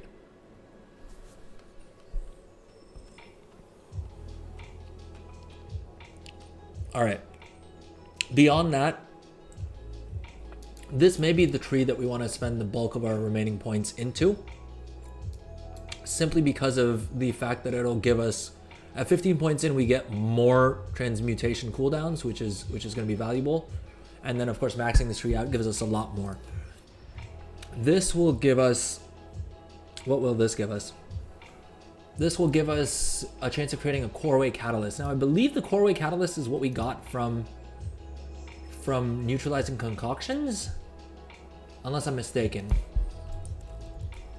If it is, then yeah, from reclaiming excess concoctions. I could take or leave that, to be honest. We just in leveling up alchemy, we had a bunch of spare potions, so I really don't care too much for this. A second sub-specialization would be handy, and that only takes 10 more points into this. We have, what did we say? We can get to 982. So we have another 13 points that we can spend from this. One thing that I did miss mentioning, though, is that we do have the patron or NPC crafting orders that we can also do for additional knowledge points. Now, the Algari Alchemist Stone ones I'm not going to do because of the fact that we will not have this recipe most likely on our main, because of the fact that it costs 150 Artisan's Metal to learn the recipe. We picked it up from the NPC over there because it's beta, but we're not going to have this on our main. The Algari Healing Potion. It should be interesting to see how many of these are RNG or how many of them Blizzard just gives you at the start. Because this is one recipe that you just pick up off the vendor, and presumably the ones that are more expensive here, you do need to guarantee rank 2. So it's not like you can blast through these super easily, because the Gilded Vials are going to be expensive and the Myco Blooms are going to be expensive to buy at higher quality. And without those, at this point, it will require 175 concentration. That is a lot. That is a lot. And all of them require rank 2. The Algari Mana Potion's a little bit better at 118. But even then, that's a lot of concentration to use. I mean, bear in mind, you only get 10 concentration regen per hour. So we're probably not going to want to do these either. Unless, basically it's allowing us to convert our concentration into knowledge points, which early on is probably not the worst choice, but let's assume that we just don't do any NPC crafting orders, at least until we unlock something that's a bit more profitable. And I see we had a couple more people join the stream on Twitch. Welcome to the stream. We're going through alchemy, and we're trying to see basically with just the vendor recipes without relying on research or like research recipes, and with the treasure knowledge points, like the knowledge points that you get from looting treasures out in the world, which is 18. How far can we push alchemy, and how profitable can we make it for our alt army? We did tailoring earlier on in the stream, so if you're interested in knowing how to set up tailoring and what my recommendations are there and sort of how that's fleshing out, you can do one of two things. You can either check out the earlier part of the stream where I covered tailoring specific to like how we're going to use them on alts with the cloth cooldowns. Or if you want a much more in-depth guide where I literally go through every single tailoring talent tree and every single node and all that, you can check out my YouTube channel or one of my older video on demands where I literally went through and broke through that. If you are watching live, drop a message in chat. Let me know if any of this content is interesting to anyone, or if it's just me ranting like a crazy person, like my wife seems to think is what I do. All right, now. So we basically now we've spent 5 of the We spent 5 of the knowledge points that we picked up from first craft bonuses. We spent 5 of the knowledge points that we would have looted from treasures. And basically after we do this, we're going to hop onto the leveling realms and go loot all those treasures and see how much we can push the characters in a more realistic environment. The issue is that I don't really want to farm mats on a beta server. Mainly because of the fact that I don't farm mats on live, and so doing it on beta seems even more pointless, but also because of the fact that the drop rates in the beta are still very much up in the air, so it's not even like I'm getting any usable data. Like I can use that information to sort of figure out how what drop rates are going to look like on live, so it's really just kind of a waste of time. Which is why I haven't bothered doing it till now, but we will fly around and pick up the treasures because I want to see what the locations for those are and how we get to them and all of that fun stuff. So we'll do that, and we'll see if we're able to pick up any crafting mats on that server for not stupid amounts of money on the auction house. Actually, even if it costs stupid amounts of gold, it doesn't really matter because we have 30 million gold on live that we can easily copy over to the beta by copying the characters over. It's just a pain in the butt, and more than that, there's just not that many mats posted on the auction house for the beta servers. So we'll cross that bridge when we get to it. For now, we have another 13 points? Yeah, I think we have another 13 points that we can spend. We need to decide whether we want to spend it onto this. Which getting Coreway Catalyst, I don't care because we get that from reclaiming things. Either we spend another 10 points into this tree, into the Thaumaturgy tree, so that we can unlock another sub-spec, or we spend 15 points into here to get more transmutation cooldowns. The question is, we want to do one or the other so that we have more skill when we're running Thaumaturgy and we can guarantee higher ranks of this. But this is the beta anyway, so it doesn't really matter. We can either, I suppose, since we're learning, let's first try and see. Actually, no. Yeah, okay. I think what we're gonna want to do is wait until we actually learn some recipes from Thaumaturgy, and then use our skill points to benefit that transmutation. It is kind of annoying that this time around you are completely dependent on RNG to transmute, to get transmutation recipes. Interestingly enough, it's not limited to just herbs. I thought this was maybe just limited to herbs, but it looks like we can also use cloth. We can use, the transmutagens that we get from this thing. But we can also use ore or enchanting dust, or it looks like dang near every mat can be used here, other than engineering stuff. Although maybe it's on here and I'm just missing it. Okay. In any case, let's use Mycobloom because we'll do a couple. Let's do this. Let's do a couple with Mycobloom, and then we'll test out something with the enchanting mats, and we'll test out some of the other things. Because I wonder if whatever skill we use here translates to what recipe we can discover. So if we're testing out Thaumaturgy, and it doesn't look like there's a cooldown on Thaumaturgy. It says this technique may yield new discoveries, but is highly destructive. I think it literally just means you're destructing the mats. I don't think there's a cooldown on this, so you can actually just use Thaumaturgy to potentially level up as far as you want with the mats. We'll see what level. Yeah, let's do that. Let's see what level this green's out at as well. Although we've done quite a few transmutations at this point, and we have not learned a single recipe, so the RNG seems to be pretty crap. I wonder if we need to put points into one of these in order for us to start learning those recipes. It doesn't mention it here though. It just says that you'll get more transmutagens by doing each of these recipes. But it doesn't say anything about actually learning recipes. Or are these the actual transmutes? Transmute mercurial transmutagen using volatile and ominous transmutagens. All right, let's actually do this. I don't know why we didn't do this to begin with, but let's go through what these actual transmutations are. So the Gleaming Chaos is just completely random materials. It looks like we have 3 cooldowns already pending, and I guess we unlock 2 more by unlocking this, right? Which just reinforces our point that that's the first place we want to, that's the first talent tree we want to unlock on a transmute alt.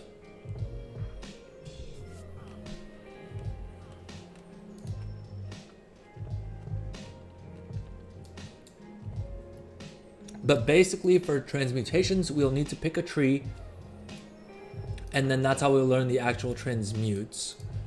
Okay, so I think we do need to actually learn, put points into one of these.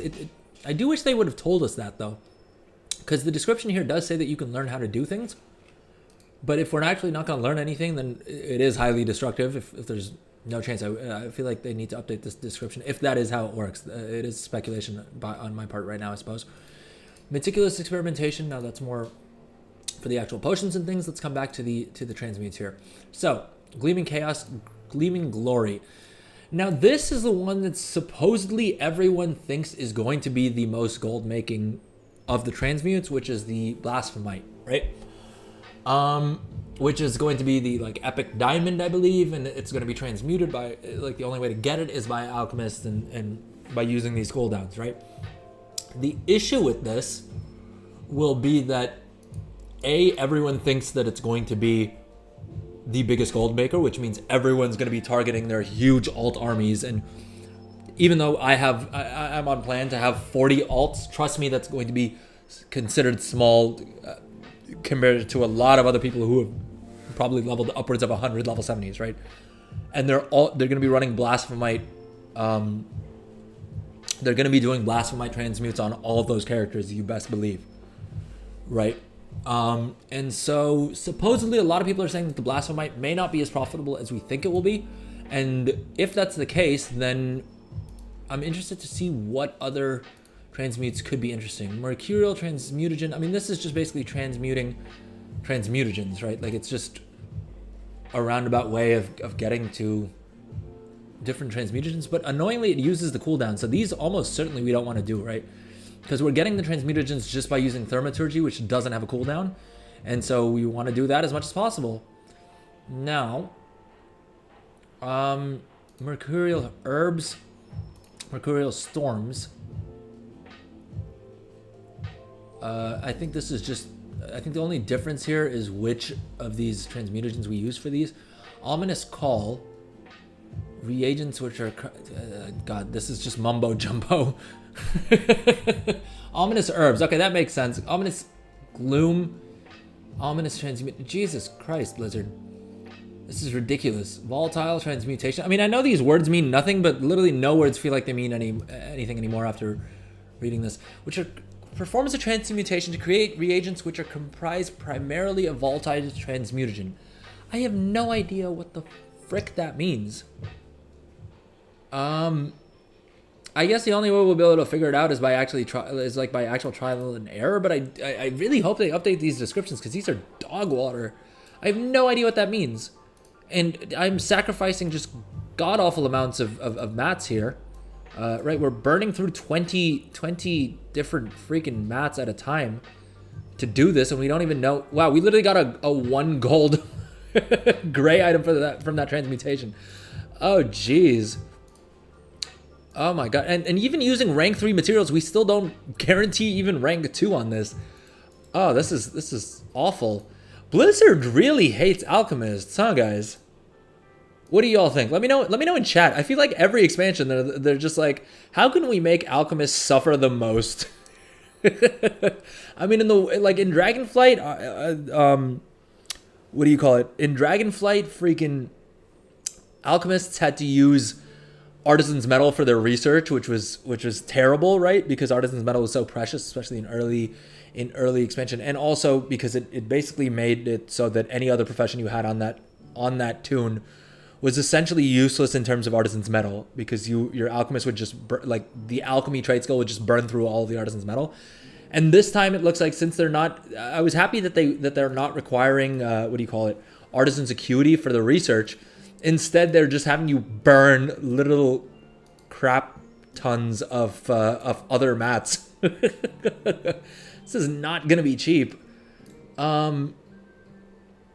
Yeah, all right. I think let's go ahead and start spending points. I think we will, just because I can't figure out what these other transmutes are. I think we are going to try and do a Blasphemite build. I am a little bit skeptical as to whether this will be the best gold making thing come live. But we're really only going to know that once servers are live. And actually, we'll probably even then not know. We'll only really know roughly when Season 1 actually goes live, because that's when the demand for Blasphemite and for Epic Gems is really going to shoot up. Welcome to the stream. I say we had a couple more people join us. We have 5 people on Twitch. I'm extremely excited. Thank you so much for joining the stream. If you are watching live, drop me a message in chat. Let me know how it's going. We're basically going through alchemy now. We did tailoring earlier, and we're just trying to see what sort of builds we want to do on our entire alt armies. I have almost, I plan on having at least about 40 level 70 characters that I take into the war within. And so I really need to optimize exactly what I'm doing on each of them. And so I figured that the easiest possible professions to put on alts is going to be alchemy and tailoring, because those are historically professions that have done very well with alt armies just because of the cooldowns that they have. And so that's why we're looking at these first. Tailoring, we put together a build that I'm pretty happy with, that we can unlock just by doing, by using what do you call it? Vendor recipes, like trainer recipes, and by flying around and picking up the different knowledge point treasures. Alchemy is proving to be a little bit more complicated, but I think it's just because Blizzard decided to use a bunch of mumbo jumbo terms like gleaming transmutagen and things like a peculiar, explain to me what this means. Does anyone understand what? Perform a transmutation to create reagents which are comprised primarily of mercurial transmutagen. I know the words mean nothing, but these especially seem to mean nothing. I have no idea what the frick they're talking about. And maybe I'm just being dumb. If I am, let me know in chat. Drop a comment. Call me dumb. But anyway, so I think the best thing we can do is just test this out. All right, so Blasphemite. These are the epic gems. The only way to get them is going to be through transmutation. And so I suspect that everyone's going to be doing these with alt armies. And so the actual price of these may not be as high as we think they are. But that said, there's going to be a lot of demand for epic gems as well. And if the only way you can get them is by transmutation, the demand may still outstrip the supply. It seems unlikely because I've got 40 level 70s that I plan on taking in, but I guarantee you that there's people out there who have like 100 level 70 alts that they've leveled super quick through remix. Check out my YouTube channel if you don't know what I'm talking about with that. I have a little guide posted, and we also did that on stream 2 days ago. I think we covered it. The day pre-patch dropped, we looked over that as well. In any case, I think let's figure out where exactly we get gleaming transmutagen. All right, and so we have, where is it? Gleaming transmutagen. Yeah, so we got to put 10 more points in here. But it looks like we won't actually be able to unlock the... Ooh. We won't actually be able to unlock gleaming transmutagen until we have... Sorry, 1 second. I need to make a note of this. We get 5 freaking knowledge points from... Oh, and of course my pen doesn't want to work. I love that I'm literally having technical issues with like real life stuff. Jeez, why won't my pen work? There we go. 5 knowledge points from first craft. And then we have 18 knowledge points that we'll get from the treasures. And then we will have, if we decide to burn up our concentration on guaranteeing these at rank 2, how many actual knowledge points do we get from the crafting orders? We will get 1, 2, 3, 4, like 4 more knowledge points. So not all that many.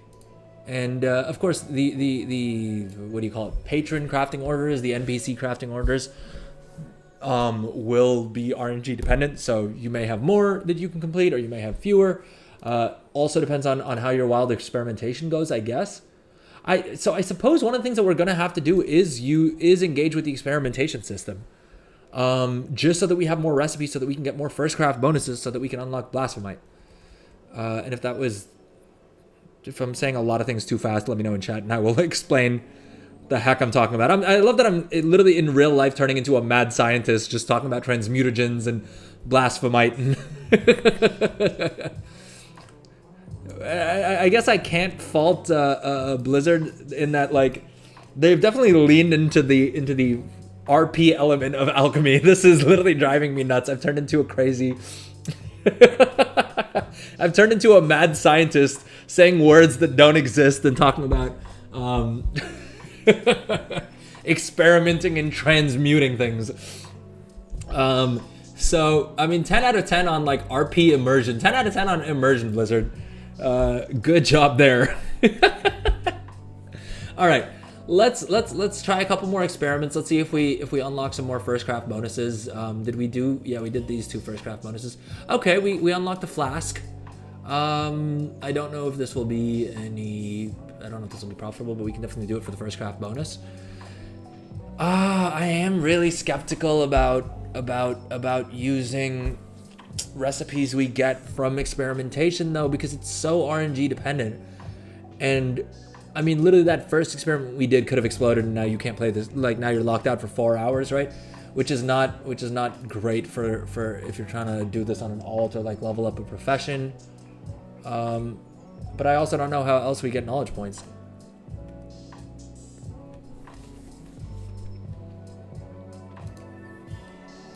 Other than, I mean, well, we can basically get unlimited skill. Well, I don't know what actually level this tops out at, but Thaumaturgy is still giving us skill at level 40, so we can definitely unlock another one of these. Like, we could unlock Alchemical Mastery, which is, I think, what we would want to do, just by doing Thaumaturgy.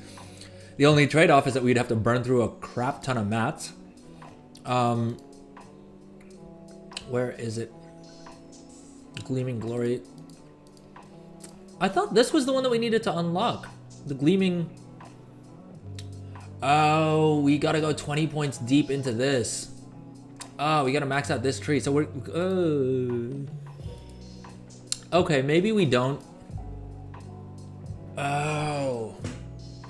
Jeez. Okay, that's kind of annoying. I think we'll need about 40 alchemy knowledge points. We'll need to figure out a way to get to 40 alchemy knowledge points, because we definitely want to unlock this first. I'm fairly certain, right? Because unlocking this tree gives us 2 more alchemy cooldowns, like transmutation cooldowns, which is crucial. But then we also need to max out this tree in order to be able to do the blasphemite, assuming that's what we want to do. All right, let's see here. Again, it's so many of these trees are just freaking nonsense. Yield a small amount of ominous transmutagen. What the frick are you talking about, Blizzard? What is an ominous transmutagen? How about you tell me what on earth you mean by that? Oh my god, it's just all mumbo jumbo. Is anyone else losing their mind with me? Is anyone else going mad scientist? Is anyone following my line of thought? Am I even speaking English anymore? I have no idea what's going on. This is so confusing. Oh my god. Jeez. If you're watching live, let me know in chat if any of this makes any sense to you. Words, mouth, difficult, hard is. Okay, I think Gleaming Transmutagen is where we get the Blasphemite from, right? I'm just going to start off by listing things that I am clear about. Okay, Thaumaturgy, Gleaming Transmutagen, 20 of skill points. So we will need to figure out a way to get 40 knowledge points in alchemy. And I think that's going to be, basically you'll get 5 of them from, you'll get 5 of them from your first craft bonuses, right? From just from the traders. Or will we, because we won't have the Algari Alchemist Stone, which we got a bonus freaking knowledge point from. Oh my god. Okay, so this one, let's go through what we know gives us knowledge first craft bonus. Neither of these give us first craft bonus. Petal Powder does. Neutralized Concoctions doesn't. Bubbling Mycobloon, so we've got 2. We get 3, a third one from the Algari Healing Potion. And presumably that first research, I believe, should give you the Algari Mana Potion. So that's 4 knowledge points that we know for sure we can get from there. Now, assuming you don't brick your experimentation on the first shot, you would learn another flask, or you'll learn something else, right? Now, what that is really depends entirely on RNG and on your first experimentation not failing. So we can get 5 knowledge points let's say, like, I think that's potentially realistic. Worst case scenario, you don't learn anything, and then you have to do one of these crafting orders and just burn up some concentration. Probably still worth it. I don't think any of these simple ones give you 2 knowledge points. Remember, again, we won't have the Algari Alchemist Stone one available to us unless we spend 150 Artisan's Acuity, which is its own whole thing that I don't want to get into, because I don't think that's a good use of your Artisan's Acuity, especially not early on, since you're going to need a spark in order to craft an Algari Alchemist Stone, which no one's going to have until Season 1 begins in any case, which is like 3 weeks later. So definitely do not pick up this recipe first and foremost. You don't need it. Thaumaturgy does require a Philosopher's Stone, but it doesn't mention a War Within Philosophy Stone or a Kal Asgar Philosopher's Stone, so you can just use a Philosopher's Stone from a previous expansion. I think there's even a couple that you can pick up off of the auction house. So yeah, definitely do not pick up this recipe. Don't do that. It's probably not going to be worth it, even if you had 2 of these. Like, I mean, you will get 4 knowledge points, but I think your Artisan's Acuity is still going to be better saved on to use up on other things. Right? You're not going to be able to get these mats for cheap enough for it to make sense, and definitely not for 56 freaking gold. This guy's a cheap ass, and I don't care who hears it. And I see we have a couple more people joining the stream. Welcome everyone. I like having this many people in here. If you are watching live, let me know in chat though. Let me know what's going on. Do I sound like as much of a mad scientist as I feel right now? Because I'm just rambling about transmutagens and freaking thaumaturgy and a bunch of words that don't really seem to mean anything. Blizzard has definitely leaned heavily into the lore for alchemy this expansion, in that if you go down the transmutation spec, you're going to be muttering mumbo jumbo to yourself for quite a while, because this system is extremely frustrating to understand. In any case, let's get back to our thaumaturgy here.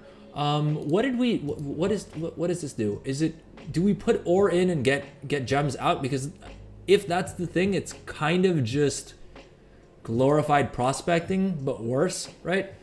Or do we have the same outcomes from whichever of these transmutagens we use? Like, can I unlock the same recipes with Mycobloom as I would with Weavercloth or with Gloom Chitin, or like any of these mats? Or presumably using using green items will probably give you more skill, right? Which will allow you to thaumaturge at a higher level. So presumably that would be the incentive to use those. And presumably using higher rank items would also give you more skill. But okay, let's do, well, we have enough mats to do it. Well, we're on a beta realm, so we have enough mats to do as many of these as we want.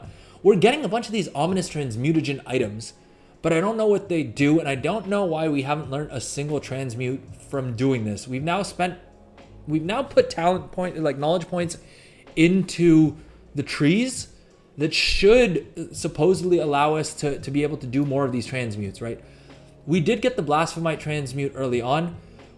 We need gleaming transmutagens.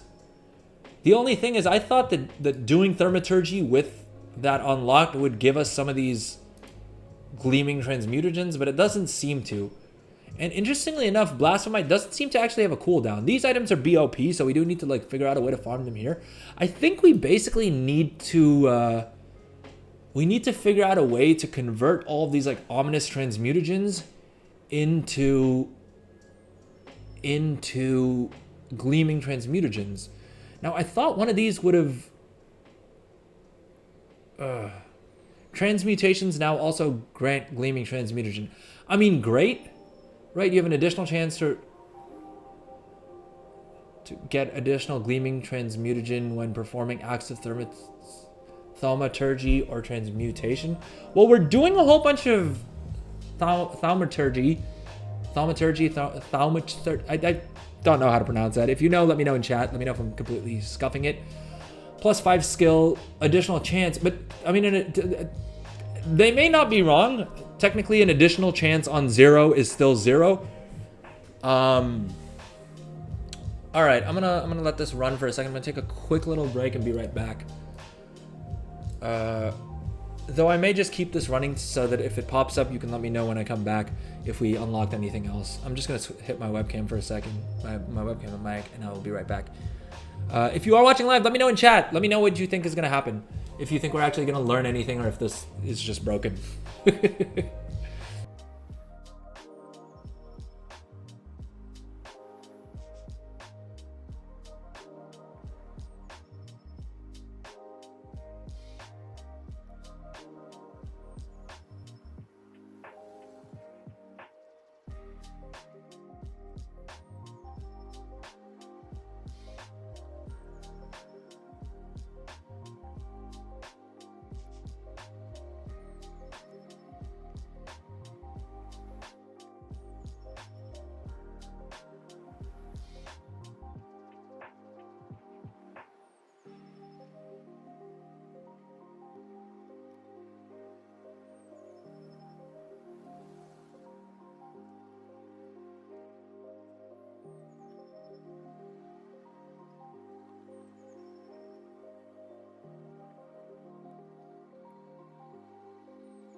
All right, and we're back. So it doesn't look like we learned anything from doing all of those. Let me know in chat if I missed something though, and we did unlock something else. I don't think we did, and we're still going with the thaumaturgy, by the way. Okay, so this is clearly not doing anything. I don't know if it's broken or if you know what. Let's try doing the thaumaturgy on these ominous transmutagens. I think that's maybe what will unlock recipes. Maybe. I really wish this was better explained in the game though. So. Excuse me.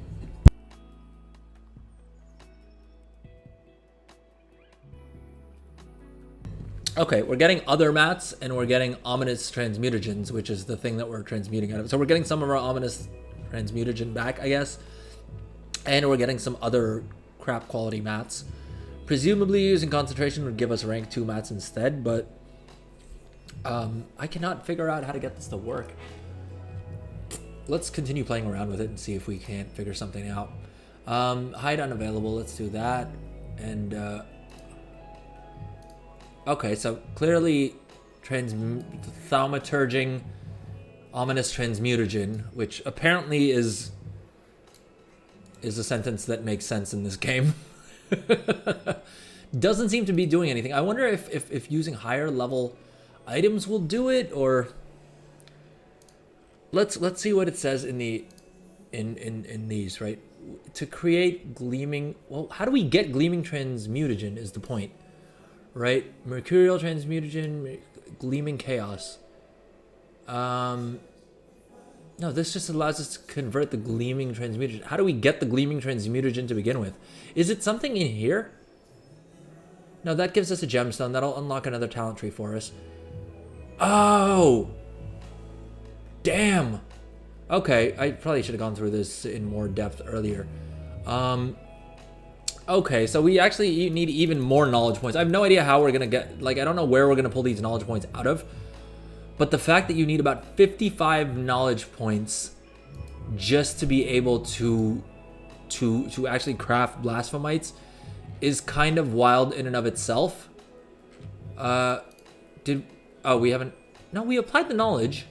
Okay, now let's try, oh geez. Okay, now let's try thaumaturgy again. Jesus Christ, Blizzard. Okay, we got some gleaming transmutagen, and presumably this may not actually benefit all that much from an alt army if for blasphemites specifically. There may be other transmutes that are worth doing, but I think we just smash mats until we get 80 of these gleaming transmutagens, and then we just craft the blasphemite. And there's no cooldown on this for some reason, which is an interesting choice. But essentially, I think you can just craft these on demand. So I don't think having alts is necessarily going to help you all that much, other than the fact that you'll have concentration, right?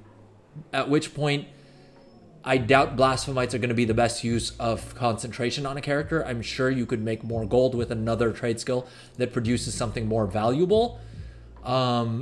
though I may be mistaken. All right, let's just keep transmuting things, and let's see how many of these gleaming transmutagens we get. We'll get the first craft bonus at least for this. So maybe blasphemite isn't actually the path we want to go down at all. Glad we found that out on stream, and not off stream, because heaven knows it's. I'm sure all of you are tuning in to figure out things that don't work. Jeez.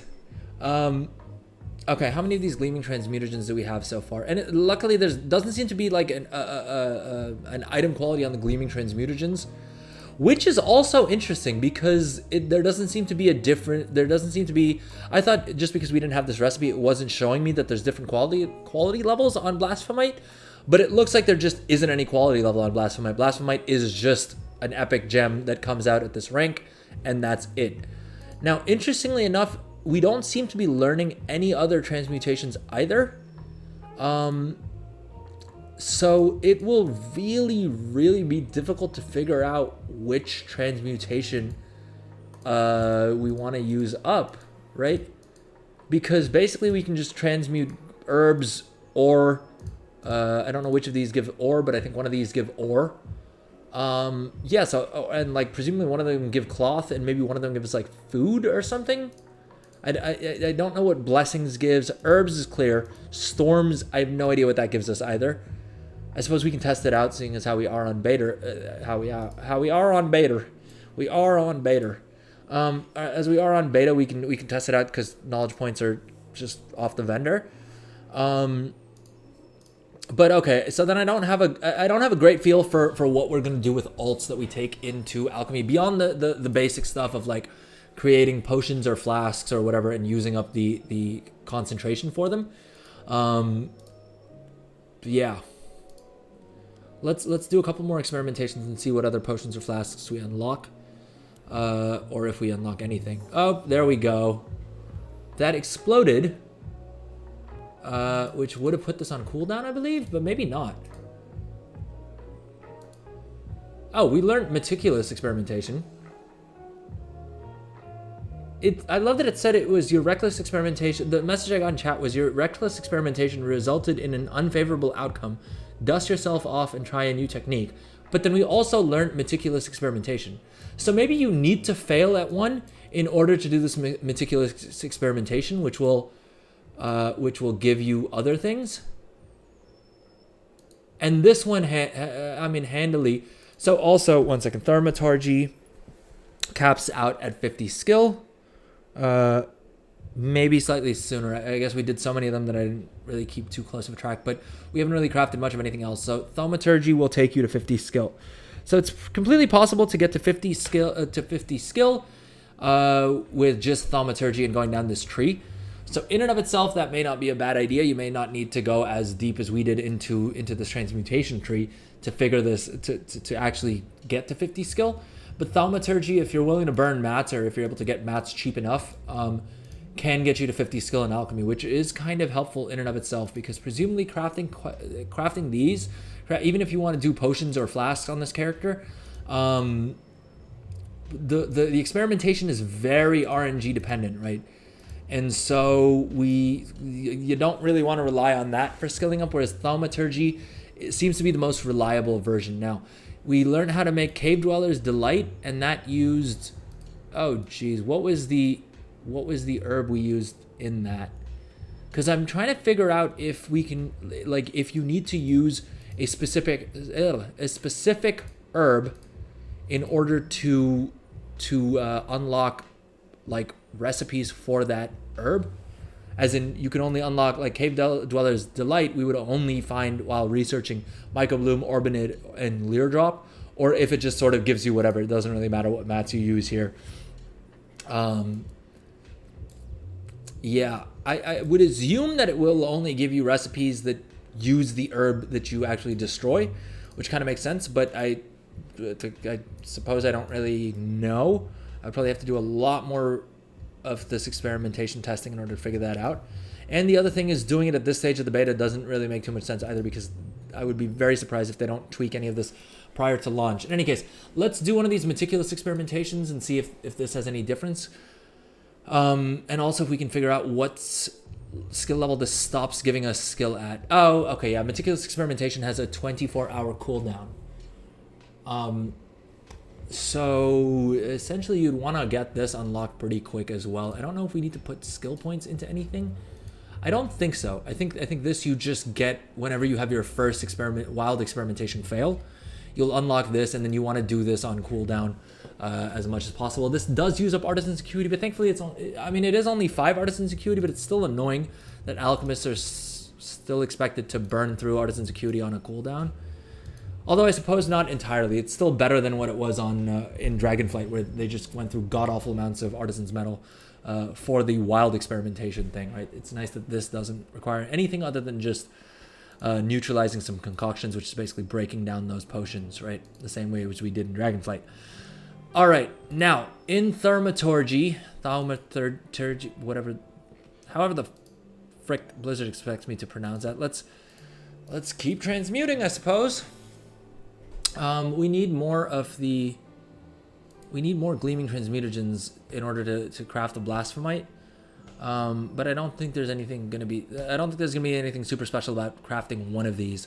I think this is something that we will want to have one alchemist who is able to transmute blasphemite, just so that we can send epic gems over to our jewel crafter. But we don't need a particularly skilled alchemist to do this, and there's not really any cooldowns, it doesn't appear, that really benefit from having blasphemite unlocked. I suppose if we were to unlock this gleaming chaos thing, which requires us to spend a couple more points, actually a lot of points then into thaumaturgy, right? We would need to basically spend 45 points into this plus another 65 knowledge points. Now it is feasible that you get that much knowledge in your first week, but I don't think so. It seems like it would be a little sweaty trying to farm up that much knowledge. We don't know all of the sources of knowledge points yet, I don't believe. I may be mistaken there though, and people may have figured out all of the different sources. But essentially, getting blasphemite seems to be fairly trivial. We figured out how to do that. I just can't figure out how to learn these other recipes for transmutation, although I assume it's by learning these other trees, right? Yeah, you'll just have to spend more points into all of this. So low effort alts definitely not gonna benefit a whole bunch from transmutation, I don't think. It seems like the bigger limiting reagent in transmutation isn't gonna be cooldowns, at least for the main things. The bigger limitation, like the more limiting reagent is going to be just the sheer number of raw mats you can get to push through thaumaturgy, and that's going to be the bigger issue that you're going to run into here. We got enough to craft a blasphemite, so we'll go ahead and craft one of those. But I don't think this is going to be a significant gold maker, right? That gave us one more knowledge point, but we're on a beta realm in any case, so we can really kind of go hog wild. At this point, I think I'm just gonna drop knowledge points into everything, because I don't see myself farming up 65 knowledge points on a dang like low effort alt.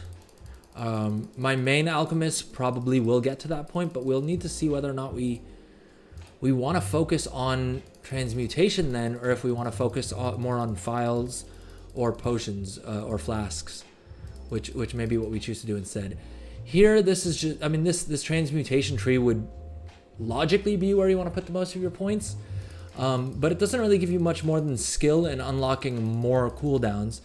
The point is, if you don't have anything to burn those cooldowns on, it's not really of much use, right? All these will give us first craft bonuses. It looks like the maximum cooldowns we can have are 8, which also doesn't sound right, because I believe in the way it worked in Dragonflight, at least, was that you got 10 cooldowns for Dracothis, right? Once you max out your transmutation tree. And so it may just be a case that the remaining ones you get from one of the other talent trees. I would assume alchemical mastery is probably going to be the place in which you're most likely to get that. But this tree, other than the main tree here, is more focused on the individual herbs that you're using. So maybe not. Let's quickly take a look. Harmonious horticulture you get through here. Formulated courage will just help you research more. Subspec, multicraft, subspec, multicraft, skill. And then these, of course, are focused more towards flasks and vials, and then this is focused towards potions. So I don't know if they're just only giving us 8 cooldowns, or if there's something else that... Oh, you know what it could be? We don't have tailoring on this character, so I can't check.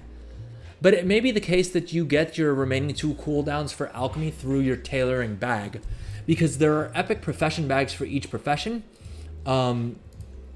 that will allow you to get like a profession benefit. We don't have tailoring on this character, and I can't be bothered to learn it and skill it up to the point. Well, actually, no, we can just pick it up real quick. What am I saying? Because we don't need to have learned anything in order to look at what the bonus is. Let's go ahead and learn tailoring. Yep. And Kazalgar tailoring specifically. And let's take a look at what the alchemy bag here gives us. So these are the epic bags we were talking about. Hideseeker's tote. Oh god, it's going to keep throwing errors at me, isn't it? This is the skinning one. Concoctor's clutch. Yeah, this is the alchemy one. And no, it looks like the alchemy one just gives you... increases the chance Algari experimentation discovers a new recipe by 1%. First of all, 1% of anything is I could care less about, in all honesty. Especially at a cost of 150 artisans acuity. I didn't realize these bags are actually going to cost 150 artisans acuity each. Now, that is kind of rough, considering you only get a 1% increase to the recipe.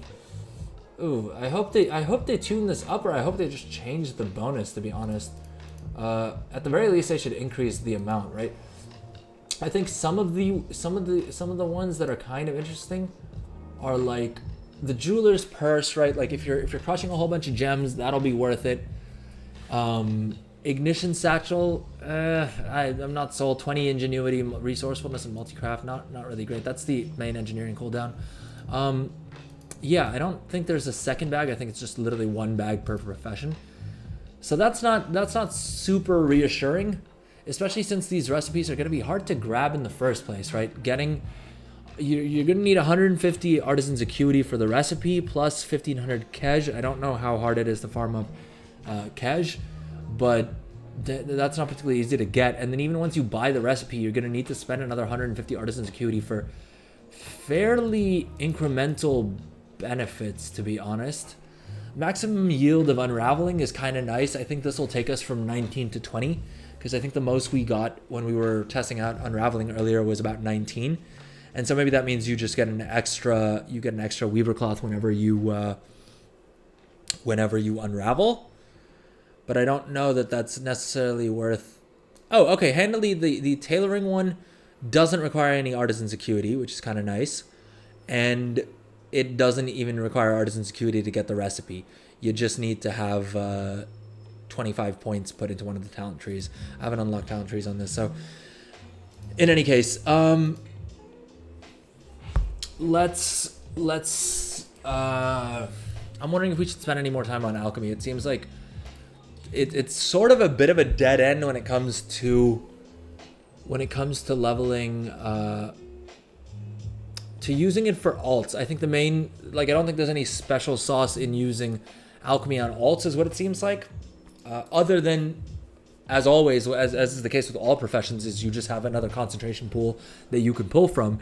And given the fact that the experimentation is so RNG dependent, that you may just want to have a couple of different alchemists, so that I don't know which flasks are going to be most in demand, but let's say it's this one, right? You're completely at the whim of RNG to figure out which of these flasks you get, right?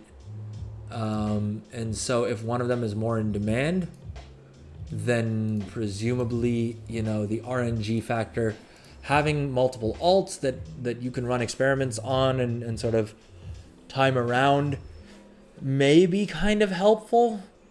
But yeah, nothing that you can kind of just set and forget, right? You can get a character set up and then sort of just log on every 2 or 3 days, transmute a bunch of things, and then hop off. Unless I'm mistaken. I mean, to be fair, I don't really fully know what all these transmutations mean. So that maybe there is something else in here. Let's go ahead and we've spent all of the points into thaumaturgy. So let's do some more thaumaturging, and let's see if that gives us anything that seems like it would be of any value. Until now, thaumaturgy has been super let down. Okay, each of these thaumaturgies are now giving us a whole bunch of different items, but I don't know that it's necessarily all that much more than we were getting before we spent. Like, I mean, this is 1, 2, 3, 4, about 160 knowledge points, right? Like this kind of build is going to take you months to do in retail, right? We've spent like 175 points or something crazy like that. And even with that, thaumaturgy is not really all that rewarding, right? We're not learning new recipes. Yeah, we're not reliably getting any new recipes. Or learning new transmutations. So these say discovery thaumaturgy, but we're doing a whole bunch of thaumaturging and we're not learning any of these. And this may just be a beta thing, but it could just be this broken. Honestly, if it's this broken, alchemy may just not be polished to the level that Blizzard plans on doing for the final release. One would hope, at least, right? Given how badly the pre-patch launch has gone, I suppose it isn't really. I suppose it isn't really the safest of bets to give Blizzard the benefit of the doubt. It may ship this broken, but I would. I feel like it's probably safe enough to assume that they are going to tweak it a lot more. All right, with that done, I want to hop on over to a normal realm. I don't know why it's saying we're incompatible. Let's check the launcher to see if there was like a patch to the beta or something that we missed. Oh, the actual like leveling beta realms may be down. I did remember seeing something in chat where someone was asking about what would happen there. Okay. So if you're watching live, let me know in chat. Should we spend more time on the level 80 beta server, or should we hop over to live and see and do a couple things there? There's a bunch of different things that I want to do on live. I do want to tempt fate yet again by trying to level another character in Remix. I realize this is the 4th time that I'm going to try it, and the first 3 times have all gotten messed up because of reasons that I maintain were out of my control. But I am tempted to test that out and show you guys just how quick that is. So we either level 2 more alts to level 70, and we do that, or we mess around with professions a bit and like gold making and stuff like that, or we go mount farming. Or I suppose we could also just like try and level characters. Although I was gonna say we could try leveling characters from 60 to 70 that we already have at level 60, either that we got from like a character boost, or that we had, or that have just been at level 60 all of Dragonflight. But honestly, that's kind of boring. I don't even know that I want to do it myself, let alone subject you lovely people to watching me level characters in retail Dragonflight. I think there's a lot more exciting things that we could be doing instead. Let me know in chat which of those things you think we should do. The options are: 1, we continue messing around with professions and things on the level 80 beta realm. I'm going to throw another option in there as well. 2, we do some delves. We mess around with delves a bit on the level 80 beta realm to see what sorts of gold making rewards we can potentially get there. 3, we level alts in Remix in the pre-patch. And the 4th option is just going to be mount farming. I suppose option 5 could be like gold making, because there are some changes to gold making in the pre-patch, and we are making decent bits of gold in the pre-patch as well. But we can go, 5 will just be we go through how I'm making gold right now in the pre-patch, because there are some pretty cool, like there is some fairly significant gold to be made, and there are some things that I wanted to cover on that as well. Let me know in the chat if you're watching live. Those are your 5 options. I don't know if I can I do a little Twitch poll? Although with 4 viewers, I don't know. If you guys aren't messaging in chat, I don't know if you're going to reply to a poll. All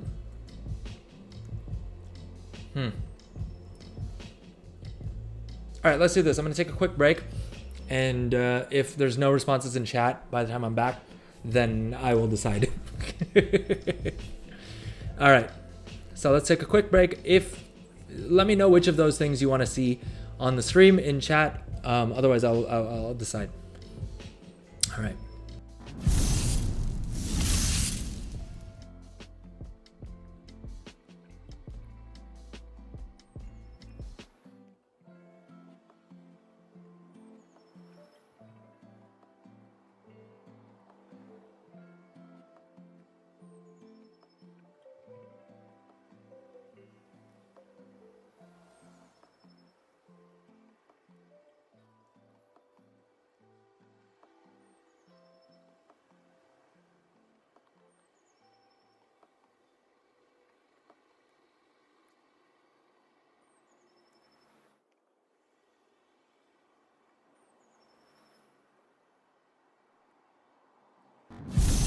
All right, and we are back. No one has said anything in chat, so yeah.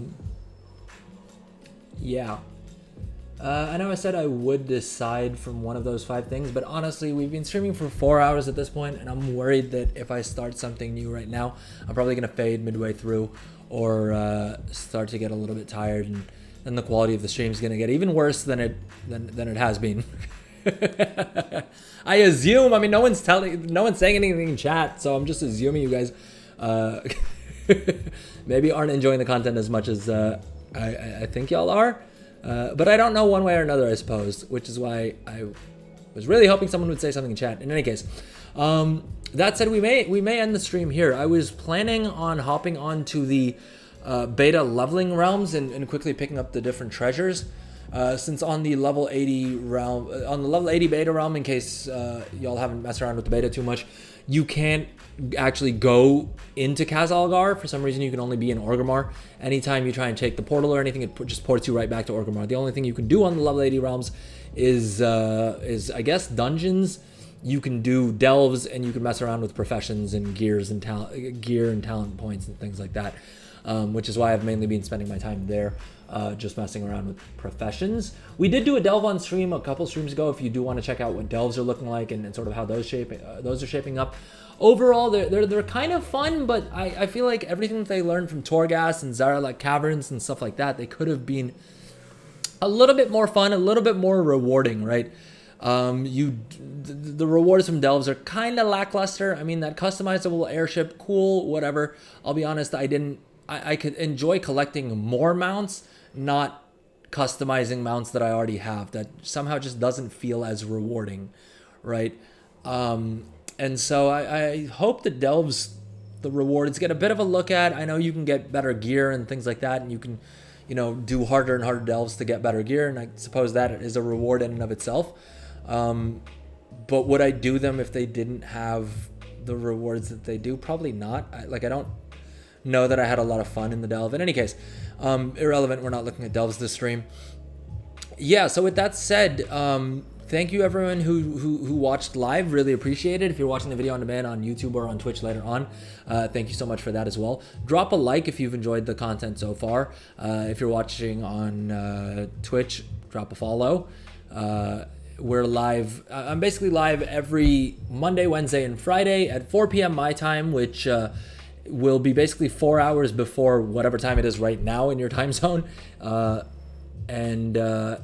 can also check out the schedule on Twitch itself. It'll update automatically to your time zone and let you know what time we go live. Other than that, if you're watching on YouTube as well, it's the same time. Of course, I'm live on both platforms at the same time. So if you are watching live, it's basically 4 hours before whatever time it is right now in your time zone. Beyond that, follow me on all the things. Do the likes and the comments and the subscribes and all those different things. I don't think I need to reiterate to y'all what all those are.